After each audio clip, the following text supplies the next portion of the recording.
Make a motion to open up the Economic Development Planning and Zoning Committee meeting. Roll call. Alderman Fisher. Alderman Mayfield. Present. Alderman Evans. Here. Alderman Allen. Here. Alderman Markham. Present. Alderman Runnels. Here. Alderman January. We got 8 items on the agenda. Discussion of Citizen Advisory Committee recommendation for CDGB money. Review discussion of plot of vacant Buren Avenue.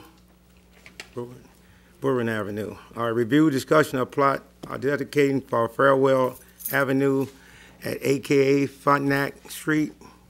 Review discussion of 1825 Sheridan Road, Maurice Famous Cafe. Discussion of 2335 Mellow Lane for special use permit, landscaping contract. Discussion for city-owned property ordinance. Amendment for purchase and sale agreements, 1814 Seymour Avenue, and pending matters.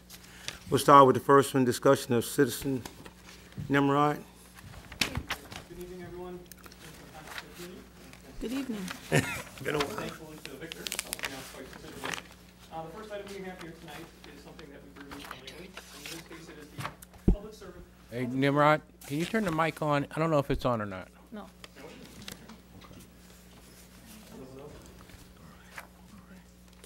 So the first item we have here tonight is discussion of the public service dollars that we receive out of our CDBG fund. It's roughly about 15% of our overall dollar amount that we receive annually.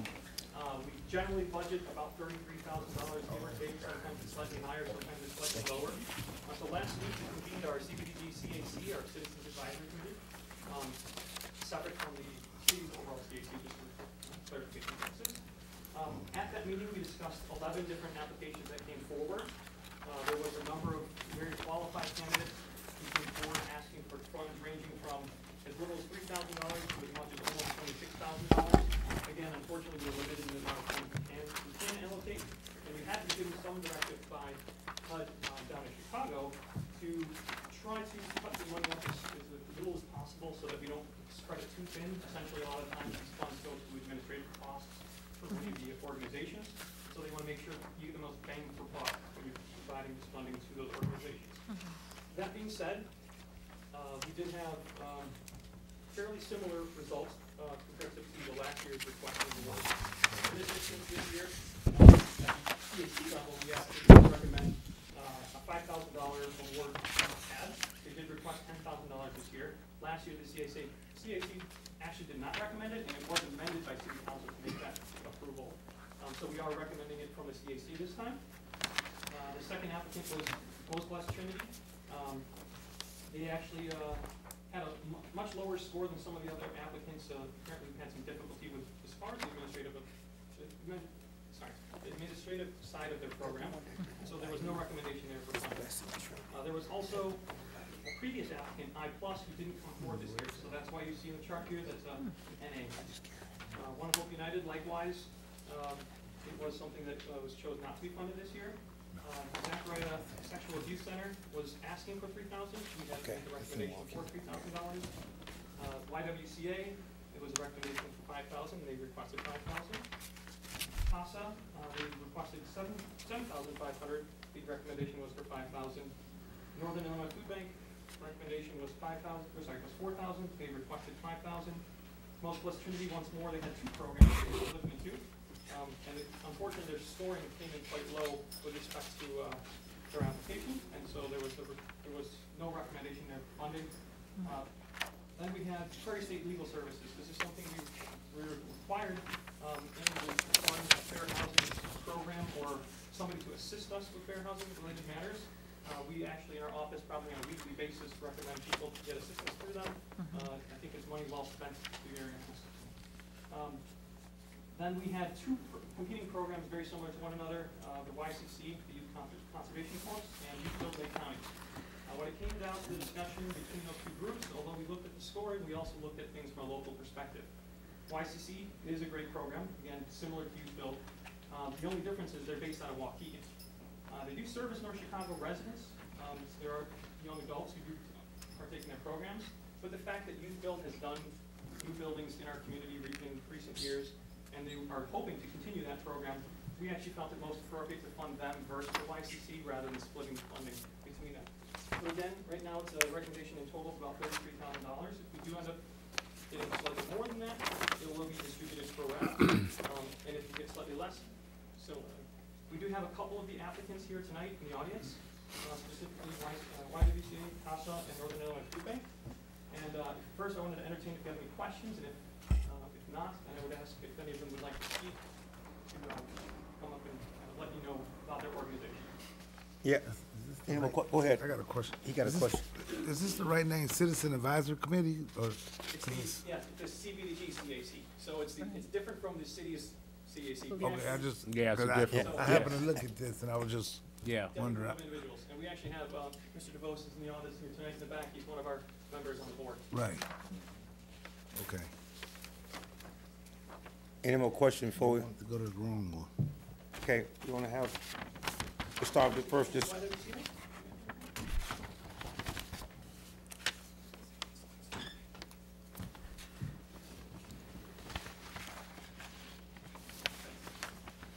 Hi, I'll be very judicious with your time. I just wanted to say thank you for the consideration.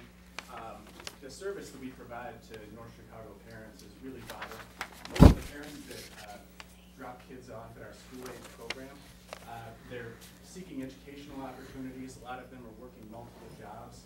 And so with the application that we put together this year, we tried to avoid just asking for support for helping us deliver the service that we do. We tried to give the committee something tangible to hold on to. So that's why we talked a lot about homework help time.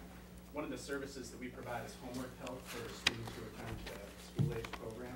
And with funding through North Chicago CDBG, what we hope to do is provide more one-on-one time for each of the students in our program to help them with their homework and help them work through problem areas. So hopefully that's one of the things that anyone would take away from reading the application. So yeah, again, just thanks for the time, thanks for the consideration, and thanks for all of you. Could you also state your name for the records? Yeah, I'm Michael Marion. I'm the grant writer for YWCA Lake County. Thank you. good question. Yeah, any questions you Okay, have? go ahead, you gonna come up and, Okay, I just would like to add one more sentence. Thank you, Mike, and thank you, ladies and gentlemen. For the past 95 years, YWCA has been working in the community in Lake County, mostly in North Chicago, Waukegan, Zion, and all of the underserved communities in Lake County. And we are very grateful to have been able to partner with the city for so many years to work not only with our before and after school programs, but also essentially we work with the ACATS in Myers School for our Cackles program that really has been very successful in ensuring that young girls are also allowed the opportunity to be able to learn about science, education, math, and technology, to be able to have them that opportunity to have these careers in the future. So in this work that we do, we are very proud to say that each year we are able to serve 30,000 women, children, and their families to become self-sufficient and to be able to live have better quality of life. So thank you so much. okay. Question, are you working out of the facility right here on Sheridan Road in North Chicago? The school-age program? Yeah, well, yeah, the after-school program. Are you going through with North Chicago children? Yes. The one right there. Do you have data to show where the improvement have from these kids that have been helping with their homework from one-on-one? Absolutely, yeah. You- We track a lot, we track a number of different data points. One of the things that we're proposing to do with this project specifically, we ask to see their progress reports Right. and also their report cards. Right. Students who attend the school-age program are performing better, also according to self-reports from their parents, satisfaction reports and things like that. One of the outcomes that we're proposing with this is with the extra homework help time, we're projecting a one letter grade improvement with kids who are attending our program in problem areas that are identified with their parents and students themselves. Okay, so you have that data now, because once you have a kid, some of them stay with you for maybe 2 or 3 years. So you ought to be able to show me, if I come down, you can say, okay, this is where he started at, Yep. and this is where he is today. Yeah, what And we're you- projecting is, we collect data at time points. Yes, So, at intake, so when we start providing extra homework help time, yeah, at that time point, that'll be our baseline, and then the time points present themselves because there's, you know, progress reports and then report cards. We track all that data, so we'll be able to show quantitatively improvements. one more question. How do you get the parents involved? That's difficult. As I said, you know, a lot of the parents of kids who attend our program, Right. they're working multiple jobs, you know. And I understand that. So, but you have to have your parents on board. Yeah. So I'm asking you, how are you getting them involved? They're working, so you telling me you helping them great because that parent is there with them more than you are. You with them there for a couple hours. I'm just asking you a simple. For sure, yeah. So I want to know how you get those involved to make it better because when they go home, they want to show their mother, parents, and sometimes how they doing and what they doing, and if they can't help them, then they still back. I'm just asking some little simple For questions. administrators at the program areas, you know, Yeah. when the parents drop the kids off, when the parents pick the kids up, they're always in a hurry, right? So if there is something that needs to be discussed, they always make sure to take the time there to try to pull them aside and have a conversation, outside of the classroom, away from the other students. And then also we give them questionnaires. Some of the questions get them thinking about, things that they can do at home. Educational materials are passed out and disseminated to all the parents in the program, letting them know, skills that they can work on at home to help their kids with homework, things like that. If I may also answer your question, some of these parents that go through our before and after school program are also part of our other programs. So there are frequent interactions between them, between us and them when they attend some of our training and education programs in our facility and our facilities here. So there's a lot of interaction with them, and if needed, especially with a particular student, we really make it a point, our program administrators or our staff make it a point that there's a one-to-one meeting with the parent if there's a concern that has been raised on the day off so that it can be addressed immediately. Yeah, that's a great point. One of our separate programs is the Economic Empowerment Training and Education Program. And it's separate from the school-age program, but as Clarisse mentioned, a lot of the clients are the same people. And we offer parenting classes where we talk and teach skills about how to, Right. cook healthy meals, work with a budget, things like that. 'Cause I know you can send a note home, and a lot of times the note never get home. My wife was school teacher for 30. I know how it works. And then you try Absolutely. to call them on the phone, their phone don't work. Sure. I'm Yeah. just telling you how. So I'm asking you, how are you getting those parents involved to make a difference? And then that's what I'm asking you that question. So you saying the data is good, but you got to get that parent involved. Absolutely. That would be. When I come down, then you will show me that these parents are involved and they are doing good. That's a difficult metric to track. You know what I mean? That's what I'm. Because if you're asking a parent to self-report their level of involvement with helping their kid with their homework, or anything like that, a self-report is going to be a hard thing to gather data on.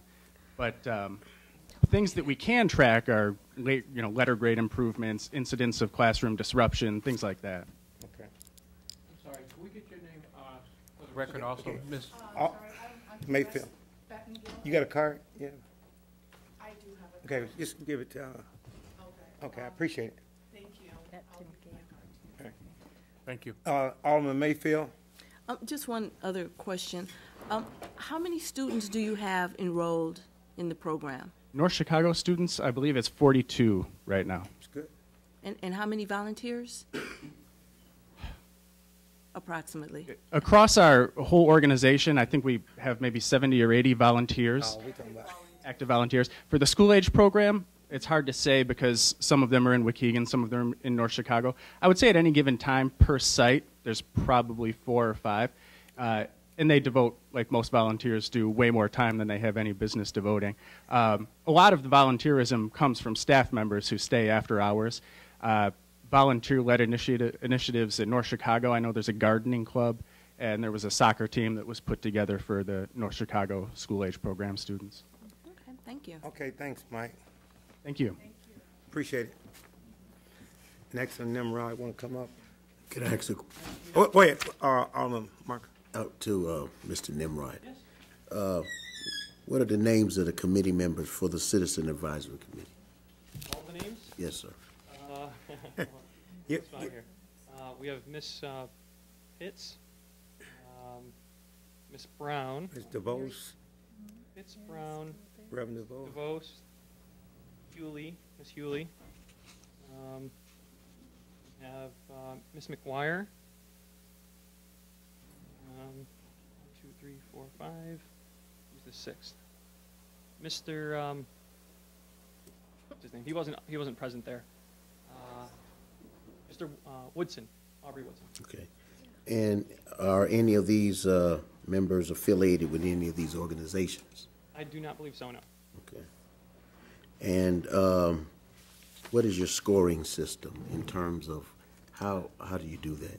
That is actually a quite yeah. comprehensive system that's all actually determined by the county. We have a representative, I believe, in the audience here, Eric Foote. I will defer to him because, again, he is the resident expert with respect to the Okay, scoring but it's a scoring system that's based on what the county gives, or who? Yeah, it's a baseline application. It Right. says if you do X, Y, and Z, you get X amount of points. So in each category, it totals up, and it will basically give them a collected average score of a certain percentage.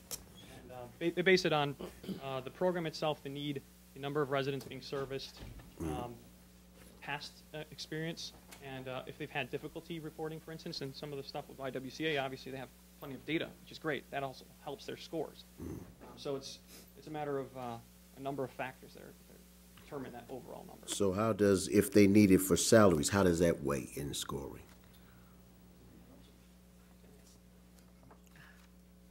I'll defer to Eric.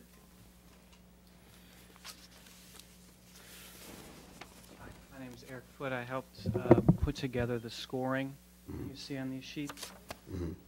If an organization wanted to use North Chicago funds for salaries, that doesn't necessarily have an impact on how well they score. We look at the whole program, and we look at who's providing that service and the impact that that program has. We look at their financials as well, just to give you a broad overview. We look at their audit. We look at their the outcome, how they plan to measure the success of the program, which we were talking about with YWCA. And we do our best to be objective. Every applicant has a 23-page application, and we have a rubric that we use that has different achievement levels or points for successes of the program. We throw all that together. I do a thorough review of the applications, and that's how we come up with these percentages. And the scoring comes from the committee or from your organization? And then it's presented to the committee here? Correct. Which they dialogue over it and then decide where it will be distributed. So you set the parameters and then give it to the committees. Correct. I did my best to do a fair assessment of each application, and then I came here and sat with the CAC, and they Okay. talked to me about the applications and asked me specific questions today, and that's how they came up with these recommendations here. Okay, all right. Thank you, sir. Appreciate it. Hey, you got something else? Oh, here, I already asked mine. Thanks. Any more questions? Otherwise, I'll ask CASA. if they can come up.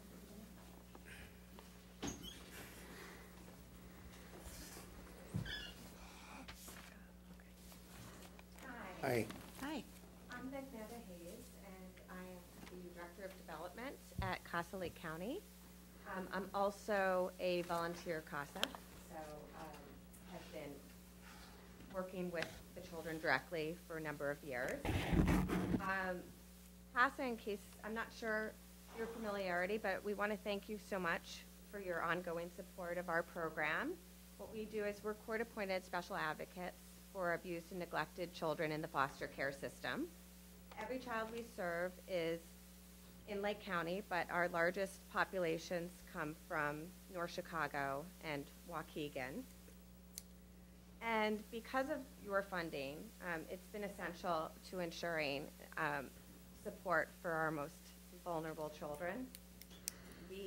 What ACASA does is we leverage volunteers to a point that most organizations could never imagine. We take citizen volunteers, actually many of whom live in North Chicago, but they live throughout Lake County, and they receive extensive training, they go through 40-hour training, and then receive ongoing training, and they represent children, again, who have been abused and neglected, the most complex cases, and they represent them in court at the request of the judge. Unfortunately, as I think everybody here is aware, our juvenile court system is just completely overburdened, and the judges don't have the opportunity to meet directly with the children. In fact, often they never meet the children. And there are only 2 attorneys that are currently in Lake County for every juvenile court case. As a result, the judges have asked CASA to come in to, again, give the children a voice in court and help them understand what's going on with these kids. So I can speak actually on a personal basis because I work directly with the children, and we meet regularly with the children and every adult that impacts their lives, and then we write child-centered reports to the courts with recommendations that they that they almost always approve. It's more than that, though, because we do educational advocacy, medical advocacy, social emotional advocacy. One of my cases, which was extreme, were children that had lived in the United States their entire lives, but they were, the oldest was 9. They had never been to school. They didn't speak English. They had never been to a doctor, had none of their vaccinations, and needed other medical care. With my involvement, I was able to get them into a school that was moved into a bilingual program. I was able to get the youngest one early intervention. All 3 now have glasses. 2 of them are in regular therapy. And I'm continuing to advocate for them in other ways, and again, reporting to the judge so that they understand. They've been physically abused, and as a CASA, it's my job, first and foremost, to make sure that they will not experience another incident of abuse. Our goal in our program is that 95% of our kids experience no re-abuse or neglect. In fact, we've been more like 99%. Almost everybody that works at CASA originally was a volunteer CASA, so they understand, they're passionate about the program. My feeling is that people that will, because it really is a job when you're volunteering as a court-appointed special advocate, so anybody who will work for CASA, work for free on behalf of the kids, are going to be pretty good employees and really involved. And then kind of thinking about a question that you had asked in terms of how do you get parents involved, I'm thinking of another case where we had kids living with family. A lot of them live with family foster placement, and some are with victim kin. And what I realized in going in with my job as a CASA and what we were trained with in terms of understanding the differences with the families, and some of these, maybe they might be grandparents that are taking in the kids, or they might be people that just aren't from the U.S., who haven't grown up here in our system. Sometimes those adults that are caring for the kids might have the best intentions and care about the kids, but they might need support in learning how and guidance in learning how to advocate for those kids on a day-to-day basis. So in my advocacy work, I was able to work with a grandparent who was less familiar with our medical system, and she was able to learn how to guide one of the kids through a medical procedure, working with doctors, advocating, following up. And then when the second child had the exact same procedure that needed to be done, and it was a complicated process, she was able to do it entirely on her own. So it's one of those, so we try to, we're all child focused, but we will help wherever we feel like we need it. So wherever they need it. Going forward, we're doing our best to get more Spanish-speaking CASAs because there's more need there. And at this point, we've been able to meet the need for every child that needs a Spanish-speaking CASA. We've been able to meet that, but we're really proactively recognizing that we need more. We are working hard to keep our training process up to date, and we've been focusing a lot on our teen youth because that's an area where we can lose them. But kids in our teen youth program are much more likely to graduate from high school and stay involved.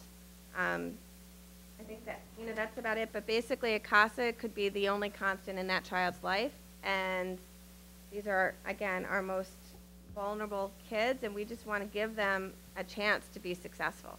Because every kid I've seen, you can't imagine what they've been through, and they are just amazing kids, and they just want a chance.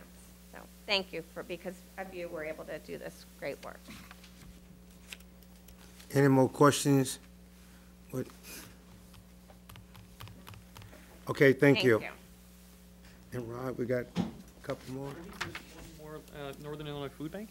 Is there anybody else here?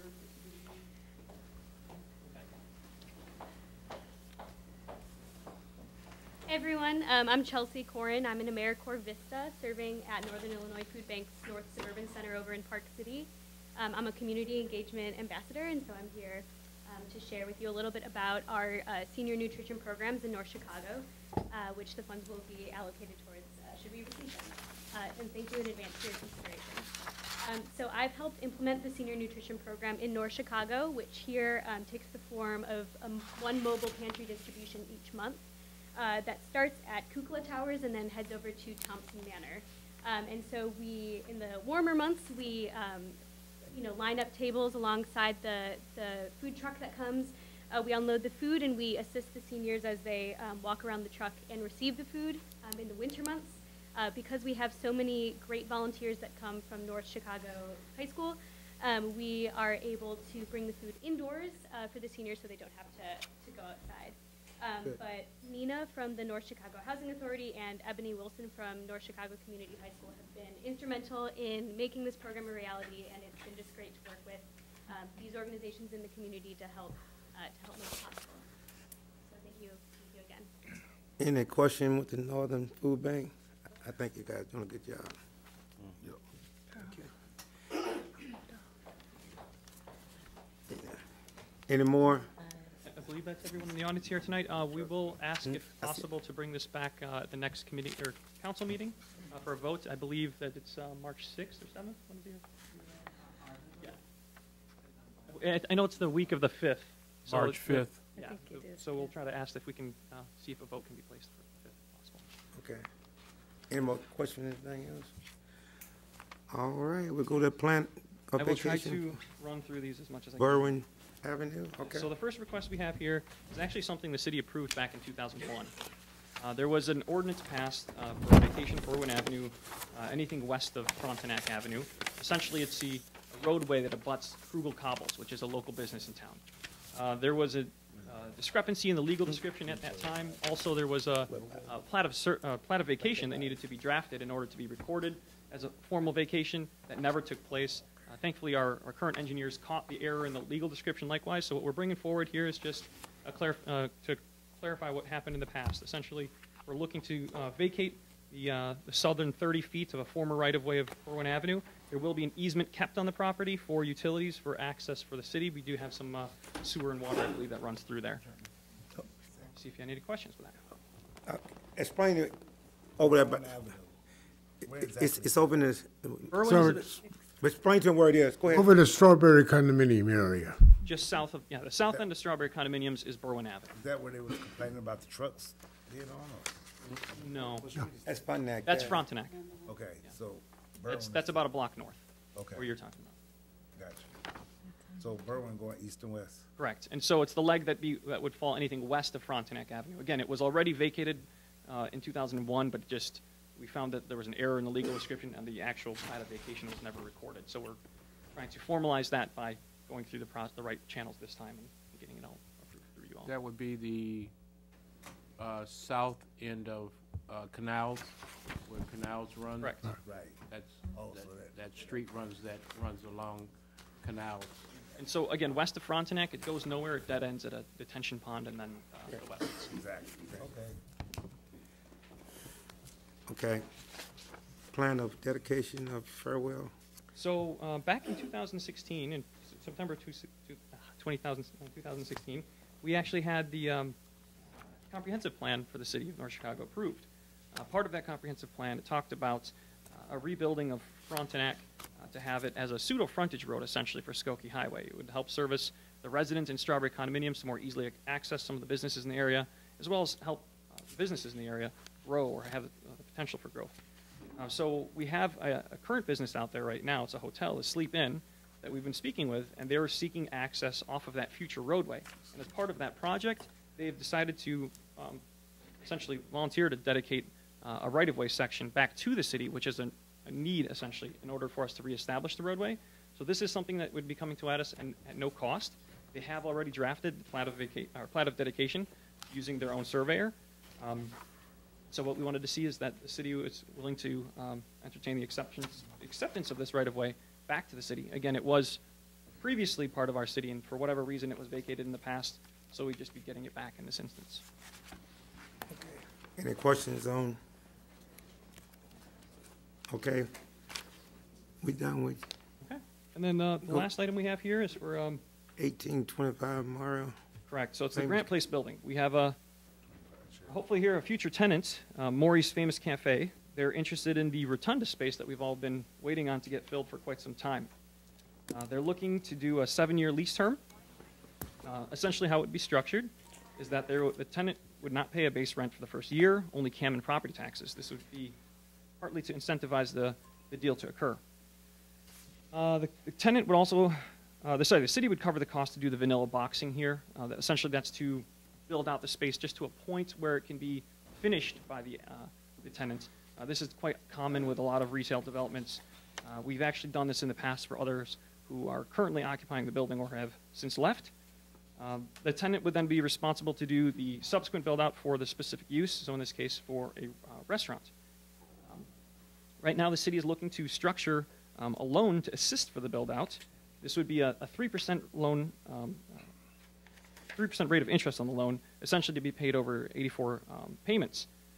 This would also include an incentive of having 2 months free rent, basically to cover the time for the build-out. Essentially, you don't want to charge rent on something that they can't collect any revenue on. The tenant is willing to pay half the attorney's costs, the plan review fees, and the inspection costs.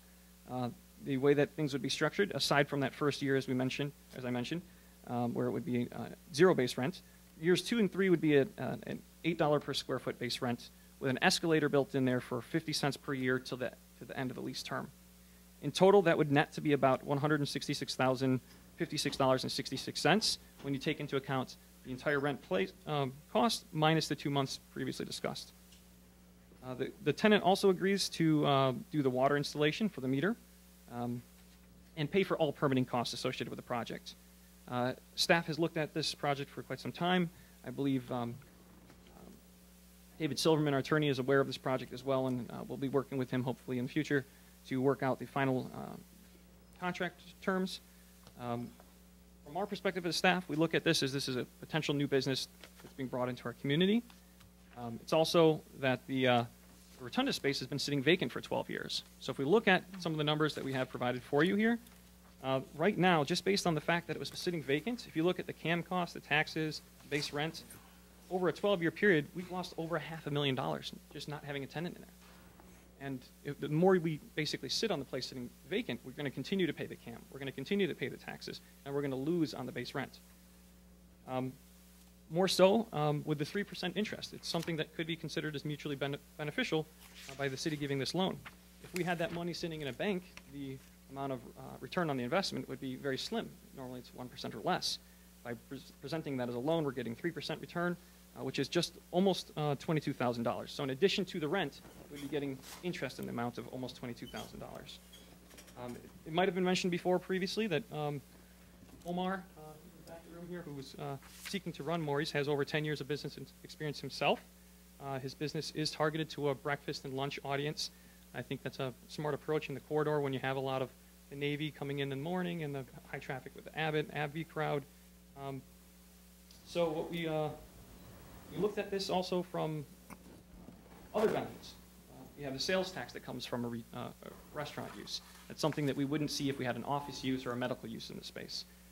There's water consumption with restaurants. That's another added benefit in this project.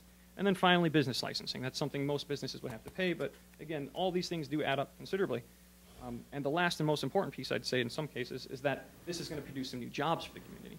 And so most times restaurants don't have that large of a staff, but you can talk about a handful or two handfuls of staff. My assumption would be somewhere in the range of 5 to 10 employees, depending on the shifts and times of the day. So overall, that is essentially the quick analysis of the project. I wanted to open up if anyone had any questions. Alderman January. Thank you, Chairman. Here under the agreement terms, bullet number 3, it says city pays for costs associated with providing tenant with vanilla box at the cost of $129,220. First of all, what's a vanilla box?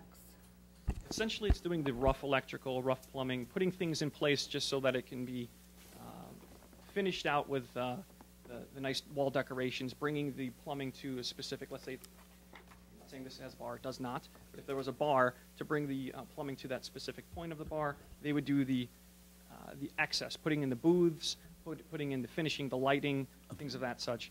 So a vanilla box is the rough electrical, rough plumbing, and drywall. Okay. It's basically making it shovel-ready for a tenant to move in. Heat and air conditioning? All the rough utilities are in place, so the tenant is responsible for customizing it, but this makes it ready for any tenant. Okay, so my question is, because I know there's basic rough stuff there, because there's some electricity in there, there's, the floor There's no not floor. finished, but it's level and it's ready. Will this amount be part of that loan? no, this is something that's a separate part. We would have to essentially, but in most instances in our current economy, we would have to provide some type of baseline to get somebody in the door. So if this, again, was an office use, if it was a medical use, if it's a restaurant, we would have to provide something to them so they can have somewhere to start, let's say. The cost for new construction on a restaurant is quite hefty, as you can see here. When you add up both of the terms here, we're talking Or $330,000. exactly $330,000 to get started in restaurants. Get started. That ain't That's unit. just correct, and that's not including specific equipment that might need to come in. I believe he'll come to the table with some of his. I just was and light wanting also. to know, because it's listed here, and whether it was part of the loan or if we're going to be eating that cost. So we're eating the cost. It's an investment in the property in order to create the opportunity to collect rent. Right. Correct. And again, We still eating it. I was just We still eating it. question. Yeah. No matter what the attorney's saying. I know. Okay. correct. That's why I said it the way I did. And the floor isn't done, there's still gravel on that floor, so Yeah. there's no concrete on that floor. Right now, if I remember correctly, the electric has been run to the unit, plumbing has been run to the unit, things of that such, but nothing's been run Right, the internally basis. elsewhere. The basis. Correct. So, any more questions? So Nimrod, I just got a question for you.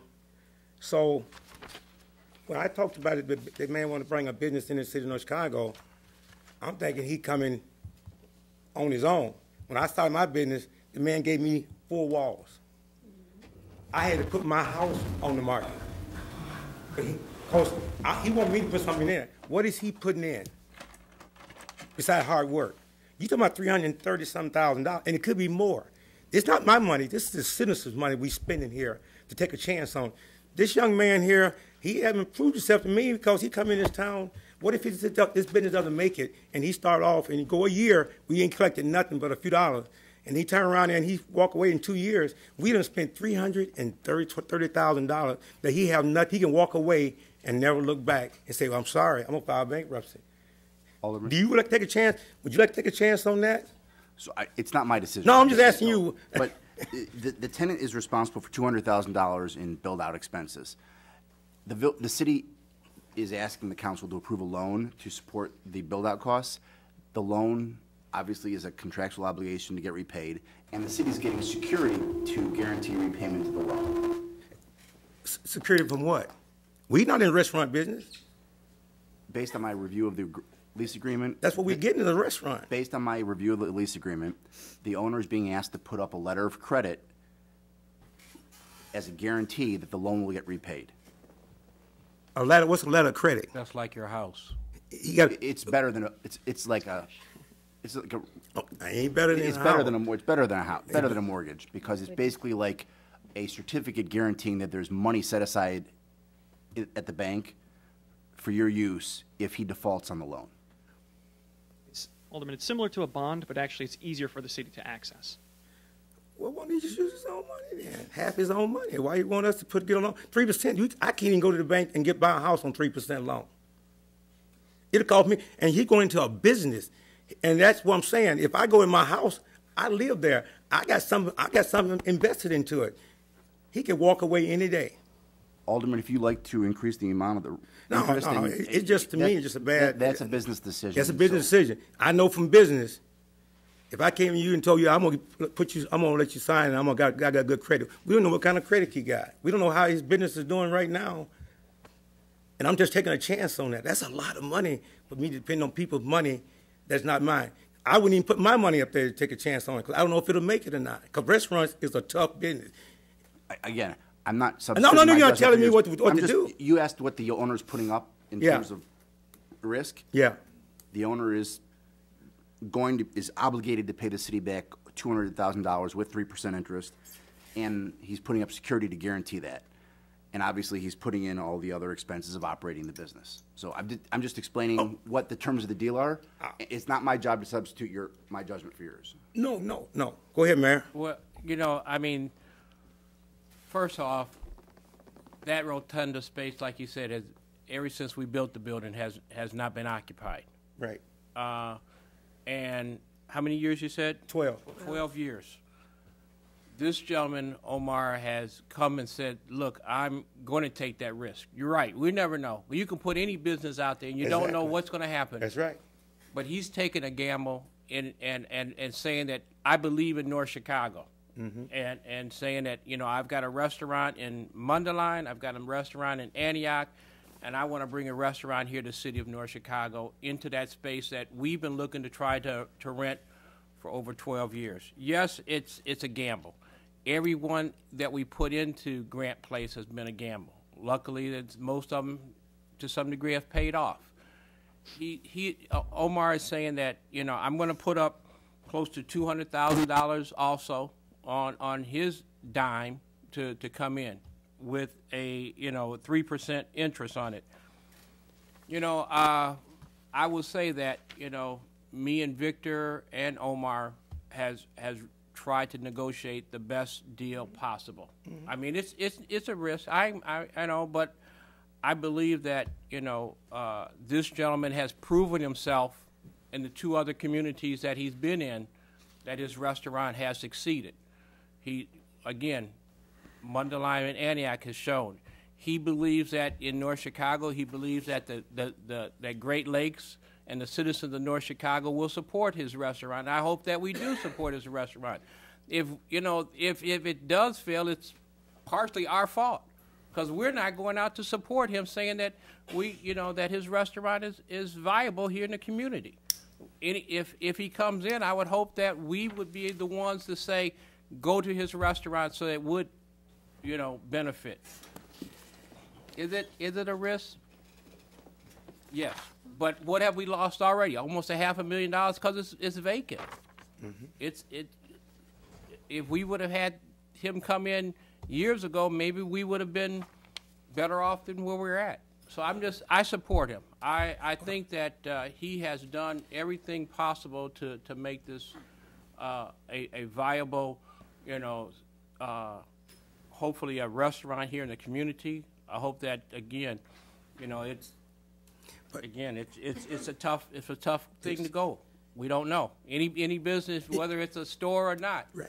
But if you believe in your community, Right. maybe we support it and make it work for him also, and it worked for us. But the question I say we should ask each other, will we be willing to put our name on that paper and say we'll make sure and help secure the loan? The city is you, me. I ain't gonna sign it. I'm telling you right now. Because I don't believe in enough to me. Same way. If you sign and put it on that, your name on there? No. Sheridan Crossing. Hopefully, we'll make those projects work also. I'm just speaking for me. I just like to see more secure. If I believe in mine, my wife and my home put it all on the line, and that's what I did. I'm just telling you for me, and I didn't get a 3% loan. Mine was 7%. So I'm just speaking from Alderman Allen. So it's a tough decision, but I just don't like gambling on the citizens' money like that we already got invested in the building. Well, he's got to go out to a bank too and get that loan to make it happen too. So I mean, the bank is counting on him to succeed. We already gave him $200,000. That's what we give him almost $200,000+, 3%. That's the loan for the equipment that he needs. So he ain't going to know. He coming to us. Well, he's going to a bank too to get some money. He's going, not all through us. Well, we give him $200,000. I bet that bank gonna want more than just him signing his name on a letter. Which I bet that bank gonna want more than that. Tell me if I'm wrong or not. A letter of credit is not just his promise. The letter of credit is a promise from the bank that there's money set aside at the bank for the city's use if the business owner defaults on the loan. Mm-hmm. It's not just his promise, it's the bank's promise too. Mm-hmm. So that is effectively that security, what you're asking for. Question. Yeah, go ahead. I think it's 6th bullet point. City will provide tenant 2 months free rent equivalent to the bill out. Can you give me define that or explanation of that? City, the 6th one, number 6. Yeah, is that 6? Yeah. Well, essentially, that's just to so the carrying cost during the time of construction. It's another incentive essentially to get into the building here. So once he starts, he has 2 months free. Once he has, well, correct. And the time that it's going to take him about 2 months to build out. Right. So he has no revenue coming in at that point. So one way to assist is essentially to make sure that he has the funding at the time of when he can start making payments. So we're saying that the first 2 months, or the 2 months is going to offset that expense essentially. So will his rent be inclusive of payment on that note? No. No. That's something different. So when does that begin? The rent payments actually will start year 2. Year 2. The rent payments start year 2. Correct. Then him paying reimbursing for the build out. That I believe starts in year 1. So that starts in year 1. Correct. So any money that we've loaned, we're essentially collecting at that time. So he's paying the shared common expenses starting in month 3, and then the rest of the rent starts in year 2. In year 2. Okay. Yep. Any more questions, Alderman Markham? No, sir. Okay, Alderman Evans? Prior to him getting this building, has anyone else applied to get it? Fortunately, we've had a couple soft interest, groups with soft interest. There was a barbecue facility that was interested years ago. Yeah. They were Big looking Ed. for much more from the city than this deal, I'll tell you that. They were looking for us to do all the build-out costs associated with it and looking for a rent price that was lower than this figure. How about this? Within the past 5 years, have anybody showed any interest in that building? The only other taker was Smart Health Ventures, which has since decided to move to a different facility and most likely will be at Rosalind Franklin University. So again, we haven't had much interest. If you just look at it from the cost perspective of us maintaining this building, as of December of 2017, we were running a deficit of $17,547 because of the fact that we're having to cover the CAM, the common area maintenance expenses, and the taxes for vacant space. By having a tenant in there, we're automatically saving that. So in year 1, we're going to be collecting, I believe it's over $20,000 in taxes and CAM alone, which will cover the deficit immediately. So we won't be running negative on the building starting year one. And I guess I'm sorry. Go ahead, Alderman. Go on, Alderman. January. Thank you, Chairman. I guess, let me just ask this, what type of cuisine is gonna be in the restaurant? And maybe you could bring Mr. Omar, From my understanding, it's going to be an Americana-style diner, but he can speak more specifically on the matter. And as he comes up, one of the things that I do say that once it gets built out, it's a build out as a restaurant. Whether he, hopefully he will continue to, have it. But now you've got a restaurant, so someone else can be able to come in, if that is the case. But we want Omar to be there to continue. What kind of food I serve? Or? what kind of cuisine will you have and? That's American breakfast and lunch. Okay, full Yeah, food. full menus Yeah. of breakfast and lunch, Takeout, I think we want to be having delivery also for the delivery, the takeout. laboratories and the, all depend how we see it, that's how we want to work. Yeah. Okay, all right. And the mayor had mentioned that you have 2 other restaurants Yes. in surrounding communities. If you don't mind, could you tell us the restaurants and where, and we'd like to I come? have one in Mandalay, it's on 510 East Howley Street. Okay. Been there for, we want to be 11 years on the 22nd of this month. In Antioch, that's the other location, that's on 934 Main Street. We're going to be 4 years, actually on April 16th. Same cuisine? Same hours, same food. Okay, you have to come visit. Thank you. Anytime, you're welcome. Thank you.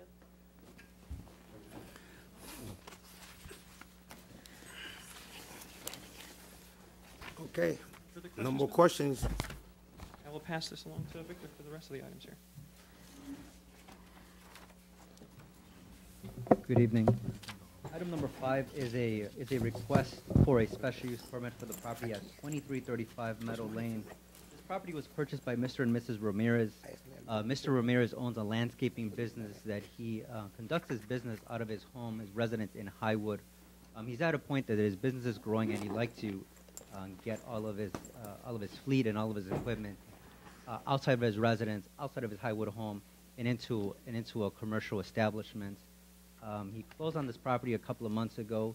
He's been in discussions with us about getting a certificate of occupancy for the space, to get the proper approvals from the city to secure a special use for the property. In your packet, I've provided you pictures of the property, both the interior and exterior of the property, to give you just a feel for the current conditions of the property. Because this property is located and situated at the end of Meadow Lane, this property has been a vulnerable property, has been in the past property that has suffered from fly dumping, and we believe that Mr. Ramirez's investment in the property and the fact that he's looking to build a fence would discourage some of that fly dumping in the property. The Planning and Zoning Commission conducted a public hearing and unanimously approved or recommended approval of the special use permits. This evening, you have Mr. Ramirez here and his daughter, Alma Castro, that is available to answer any questions that the committee may have regarding the requested special use permits.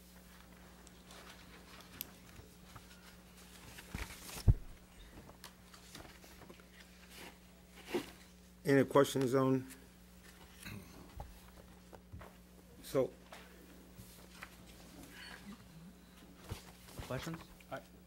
Just go ahead, Mayor. If there's no questions from the council, this is the property at the end of Meadow Lane.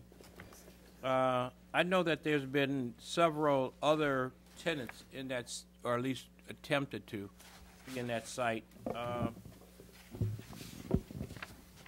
And does, I guess the question is, and I know that the other ones we had trouble with. The All-Star? Yeah, well, we had trouble with a lot of abandoned vehicles that ended up parking there. How does he make sure that those will be addressed? Mayor, those are good questions. How he feels that he addresses some of those concerns is, one, by fencing the property. And two, what he intends to do, unlike what everyone else, other similar businesses in the area, is that he intends to store his fleet and his equipment inside the building. He at no point intends to have any material, equipment, or fleet outside. Another difference is that he purchased the property, so he's committed to the property and to the city of North Chicago for some time. That building have water in there? Something about, that building didn't have some, they have water and sewer? That building does have water and sewer. It doesn't have driveways, anything, don't have a... It's an unimproved surface. Yeah, because remember, it's all mud back there, because that's my ward. I know, that's my ward. And you and I was back there one time, and it's really bad back in there. So what do we plan on, because it's muddy. I mean, you can't even drive back there, it's so bad in the wintertime. Yeah, as far as ruts and things back up. You know, I know, because I that's my ward. I know that building's... So we need to look at some... What type of improvements that's what I'm does he plan saying. to do? He's talking about doing some improvements to the interior of the property, drywalling, fixing up a number of holes in the property, as you will see in the pictures that I provided you. He's talked to me about doing landscaping to the property and putting up a fence. I would invite Mr. Ramirez and his daughter to come up in case I misrepresented or misspoke on some other proposed. We had another guy who was looking at the improvements to property. Remember, we were making blacktop. You remember? I'm just keeping it real. We're gonna keep everything on the same. Well, if he puts trucks out there, he should. But he said he's storing it inside, though. But how you gonna get back to the property? Because it's all muddy. You can't even drive back there. But have him come up and listen. Well, we're talking about Meadow Lane, and so we've had discussions with. No, I'm talking about that little spot right there. It's all it's dirt, it's mud. You can't even drive. I couldn't go to that next building in my car because it's so muddy and so. I know this for sure. The mayor and I was back there. I looked at it, and we had a big concern because we had that business move out because of that very problem we was having back there. And you and I just had some meetings just a few months ago about some other properties that we had right in front of that one. Are there any houses over there? Ain't no houses over there. No, it's all in there. It's all, but it's just, you need to blacktop it. That's what we gonna make them other people do. So, never mind. I mean, so, Victor know about that. Sir, so one of the questions that we do have, how are you planning to maintain not just the inside, but the outside exterior for getting your vehicles in and out? Are you planning to do any type of asphalt or, re-gravel it at this point?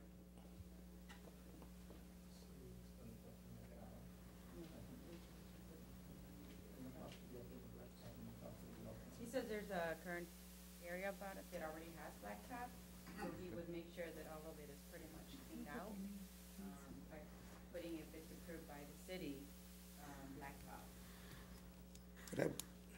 That's what we want to make sure it's in there, because Victor, no, we had that same, just a few months ago, you was the one brought it to that tenant about blacktop. Now you gonna sit up here and tell him it's okay. We don't have to, you should have told him about the blacktop. I'm trying to keep everybody on the same page. You and I discussed this. Alderman Allen, I appreciate that the difference between these two uses is that, one, this business intends to store his equipment inside the building. The other business did not have those intentions and intended to store their equipment outside. None of it was being stored inside. But they got to get to that inside that building. You got to drive in that mud and stuff there. There is to the north of the property. There is an easement. There is an access easement that provides means of ingress and egress to the properties to the east of there. Yeah. And that's recorded on the plats. So we can certainly make paving a condition of approval and put in language in the ordinance that gives them a time frame for them to complete that work. Yeah. Well, we don't want to prove anything until we make sure that this is all, remember we had this, so I want to make sure that we keep everybody on the same accord. That's all I'm saying. Everybody play in the same field. That's all I want to make sure everybody do. Appreciate that. Thank you. And so based on the feedback that I received this evening, we'll prepare an ordinance and bring that to a future meeting for the City Council's formal review and approval. Could we get their names also for the records? My name is Alma Castro. Obama's going to buy that building up there for a while. My name is Murillo Ramirez. Well, they go ahead and blacktop it. We'll make him blacktop. Let me ask Victor, and I know they're not responsible for that easement that runs along there. Who is responsible for that? Is that on the city or is that on? Well, how is that set up? Mayor, it's a good question. The easement is on private property, so ultimately that area is the responsibility of Mr. Ramirez. But unfortunately, that area services not only his property and provides access to his property, but also provides access to adjacent properties. Right. So there would have to be an agreement amongst those owners to contribute towards that improvements. Okay. You see, you got a question? Alvin Evans? A lot of times, not saying that he's gonna do it, but when we approve these things and you have to fix this where this blacktop needs to be, the overcrowding, because you're saying, well, he's gonna put his trucks inside the gate and things like that, and it's been brought to our attention about the blacktop that needs to be here. Well, we already going through a process where people are saying what they're gonna do with, for instance, just for instance, we have overcrowding with vehicles that the lot is getting small. You buy the lot at one size, but you outgrows the lot. And that may happen there. Is it possible? So it's not uncommon when you draft ordinances like this, like an ordinance for a special use permit, to place one, conditions, but two, as part of that ordinance, to include exhibits to that ordinance. That one, that would include a site plan, even a landscape plan, that would make sure that the record is very clear about the proposed and intended use of that property. Adam, am I correct? Did I miss anything? The special use ordinance can place enforceable conditions on the conditions of approval. Yeah, but when you do that, we'll say, well, you need to make the improvement within a month, and then that month will pass by, then there's nothing done with that improvement. I know how this goes, because every time somebody comes up here, they tells us that they're gonna do the improvement, and when it's time to make that improvement happen, it doesn't happen. So maybe prior. I believe that if the city grants a special use, if the business doesn't actually open and operate the special use after some time, it expires, doesn't it? That's correct. So if you decide to grant a special use conditioned upon these improvements being completed, if they don't complete the improvements by the deadline in the ordinance, the right to operate that landscaping facility would go away. It would revert back to what's there now. Should do something like that. Then that's what happens automatically. Well, it can't, because people just come. They do it all the time. It may be automatic, but that's not what happens. I mean, I'm not just saying you the first one. I'm not trying to pick on him or anything, but if that's what happens, we need to enforce it, because apparently we haven't been enforcing it. I don't know all the examples you're thinking of, but at least with a special use permit, the special use permit would expire if they don't start operating by the deadline. But I know it's in my ward, and I want to look at that again. I don't want to approve. I got to follow up on this a little bit more, because I know what we did a few months ago, and I just want everybody to be treated fairly. I don't want one, well, let that one slide. We'll let this, no, because we didn't let the other one slide. So I want to keep everybody on the same playing field, and we're going to use the same rules. And they're going to change the rules for one person, and then I'll let that slide. Because the mayor and I was over there. We saw it. It was bad. That's why the mayor mentioned it. So I want to look at this some more before I'm glad we're discussing it, but we're going to bring it back up. I don't want to move on this anymore till we're satisfied with this. I want to meet with the mayor some more on this. Any more questions? Okay, thank you. We'll get back.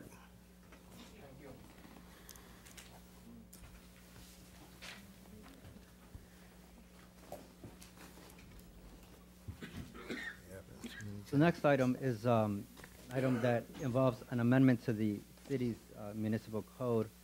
What this amendment does is it establishes a process for the city disposing of surplus property. Alderman Evans, I know that you had raised a question a couple of months ago about the process for disposing of the over 100 properties that the city owns. Most of them zone residential. Two of the steps and two of the methods that we have established in this draft ordinance are two methods that are based on the normal statutory procedures. The last method is a bit new and is designed to make it easier for the city to place residential property back in private ownership for affordable housing purposes. But how you gonna do that? I mean, are you gonna put out a bid? What's the procedure on it? Well, the first two are statutory procedures that require you to go through a bid and require you to go through a formal process. The last one, the last method, which we'll call the public interest method, is a little bit different and gives the city council that discretion to bypass that bid process so long as it meets certain goals and objectives as laid out in the ordinance that's prepared in your packet.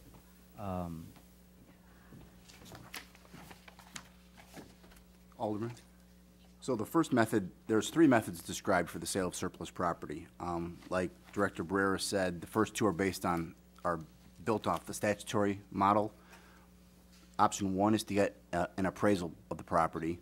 And if you get an appraisal, then the city can sell it for no less than 80% of the appraised value. The second option is a public auction, whereby the property is advertised for sale and we solicit bids for the purchase of the property and we sell it to the highest bidder. The last option is a new option which we've created to help the city return a lot of the vacant residential property into back to the tax rolls. So like a number of examples that have come before the city council over the last 6 to 9 months, including one that I think is following this item on the agenda. We're conveying the property to a not-for-profit organization that's going to rehab the property and sell it to an owner at a reduced price in order to promote homeownership and affordable housing. No, that's not. First of all, that's wrong. You said you had two of them, right? And then you came up. What was the third option you gave? The third option is called there's appraisal, right? Auction, okay, and then the affordable housing method. We had two. We had two options, right? You said that you created. There are two statutory methods. This ordinance creates three. Okay, that's what I'm asking. What was that third one? The third one is called the public interest method or the affordable housing method. If a not-for-profit corporation based here in Lake County wants to take some of the abandoned property that we own and rehab it and restore it to residential use and make it available for affordable housing purposes, this method makes it easier for the city to convey it to them at a reduced cost to promote affordable housing. But you know what? That's not right. I mean, I don't know who will agree with that, but that's not right, because what you're doing is you're giving it directly to a non-profit group. So, as an example, the next item on the agenda is a purchase agreement with the Fuller Center. No, we don't want to. We want to stick with what we're talking about right now. But I'm going to draw an analogy to what we're doing on the next item on the agenda. We have an agreement. We have a real estate contract in place with the Fuller Center, and it's designed to rehab an existing home and restore it to the tax rolls so that a resident can purchase it at an affordable price and contribute to the neighborhood. So this ordinance would streamline the process by which we could repeat this over and over again. That don't give other people the opportunity to purchase houses. You have a lot of contractors out here that's asking me, myself, about purchasing city properties. What you're doing, you're putting that property into somebody's hand. You just said Fuller Center? Right. Okay, so to nonprofit organizations, you're giving it to them. You're not giving everybody an opportunity. So you cannot just it's nothing against the Fuller Center or whatever centers want to buy it.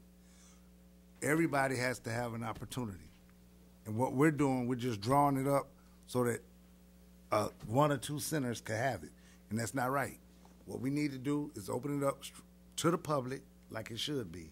This allows for that. No, what you're doing, we're going directly to the non-for-profit organizations to come into North Chicago, purchase these houses for little or nothing, rebuild, and do what they want to do with them. So no, that's not needed. I'm gonna say it, and I'm done with it. I'm saying it. I'm gonna say it loud enough for everybody to hear me. I don't want no mistake about it. It's obvious what's going on here.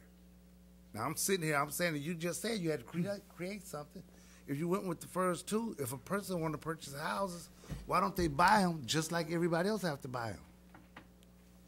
Why don't they just buy the houses like I had to buy my house? Didn't nobody give it to me? So that's what I'm saying. Put the stuff in the newspapers where they need to be advertised at, anywhere else. Give people an opportunity. You got a lot of people out here that want to purchase houses. And just to give it to a nonprofit group, they'll buy them. They will buy them if you give them an opportunity. A lot of times, people don't know. And if they don't know, guess what? Somebody else going to come in here and do it. So give the people the opportunity to do it first. And I don't care who buy them. Actually, I'm with whoever can purchase a house and buy it and fix it up. They can do it. But I want it to be fair. Because if I see it's not fair, no. Somebody got to say something. All right, Alderman? Yes. Before any property can be sold, it has to be declared as surplus, and that comes before the city council first. And so when the city council is asked to declare any piece of real estate as surplus, you have the opportunity to direct which one of the three methods is pursued to return the property to private hands. So you can ask staff to use the appraisal method or use the public auction method if you prefer those two. Yeah, Alderman Markham. So basically, since this is an ordinance that we're discussing, we can just eliminate completely Section C, public interest method. We can just take it off completely. We can just have the other two. That's the council's option. Because the auction method would incline itself to what Alderman Evans stated, that whatever organization wanted to come in, they could bid for it like anyone else. So why would we need Part 3? We could just have A and B and not have any of the public interest method. There are a number of examples over the last several months where the city has elected, the city council has elected to sell property like 1814 Seymour to places like the Fuller Center so that they can rehab the property and make it available for affordable housing, affordable home ownership. And so the option 3 is designed to, was modeled after the decisions the council has made in the past to pursue the option like you have done with 1814 Seymour. Well, just agreeing with Alderman Evans, there's been several individuals who stated, even when they were demolishing buildings, that had they been informed about these buildings, they would have bidded and done some work on them. And so basically what I'm saying is the auction method and the appraisal method it makes it even ground for everyone. It seems like the public interest method prefers individuals. So since we're dialoguing over this, we can move, I guess if it ever comes to vote, we can move to take out C. Is that correct? You can. Okay. This ordinance, did it have A and B already? Yeah. So A and B has already been in? No. This ordinance does not exist yet. No, it doesn't. This ordinance does not exist It does yet. not exist. The A and B are based on procedures already described in the Illinois Municipal Right, Code. that's what I'm saying. So all we had to do was adopt that into our ordinance. We didn't have to add C.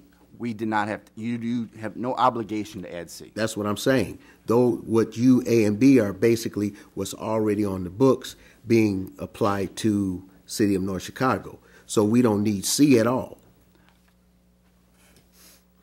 No, there's no obligation for you to do C. So when it comes to vote, we can move to amend by eliminating C and just taking A and B. That is an option you have. Yes, sir. Thank you. Alderman January. Or tonight, you can decide that so that it'll be a clean ordinance whenever you vote, if that's what you guys wish to do. To say remove C, bring it back to council with A and B, so that when you do make the vote, it would be just a clean vote, and you don't have to show that.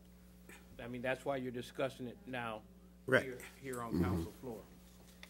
Alderman January. There's people that wish to keep it, and then we'd have to make the vote to make that change. All right. Alderman January. Thank you, Tony. I have to agree with Alderman Evans and Alderman Markham that this is giving too much leadway using the public interest method way. But I do have a question that I'd like to have a clarification. Is my understanding is whenever property is purchased by a non-for-profit organization, that property comes off of our tax rolls. When does it go back on the tax rolls? Is it at the time that they turn it around and sell it to an individual that moves in and lives in there? Or I just want to understand, because I know a not-for-profit doesn't pay taxes. So it takes it off the tax roll, and I just want to confirm that. And also how long, what's the length of time that we are experiencing that here in North Chicago? I don't know the answer to the last question you asked about how long they're holding the property for, but when property is owned and used for private purposes, it's taxed. Even a not-for-profit? Even if, you know, the city owns Grant Place, but it's used for private purposes, so that's taxed. So Something totally different. I said a non-for-profit organization, which is what this third method is leaning towards. So if a non-for-profit comes in, purchases land and property, that comes off the tax rolls at that moment. it's already owned by the city, so it's already off the tax rolls.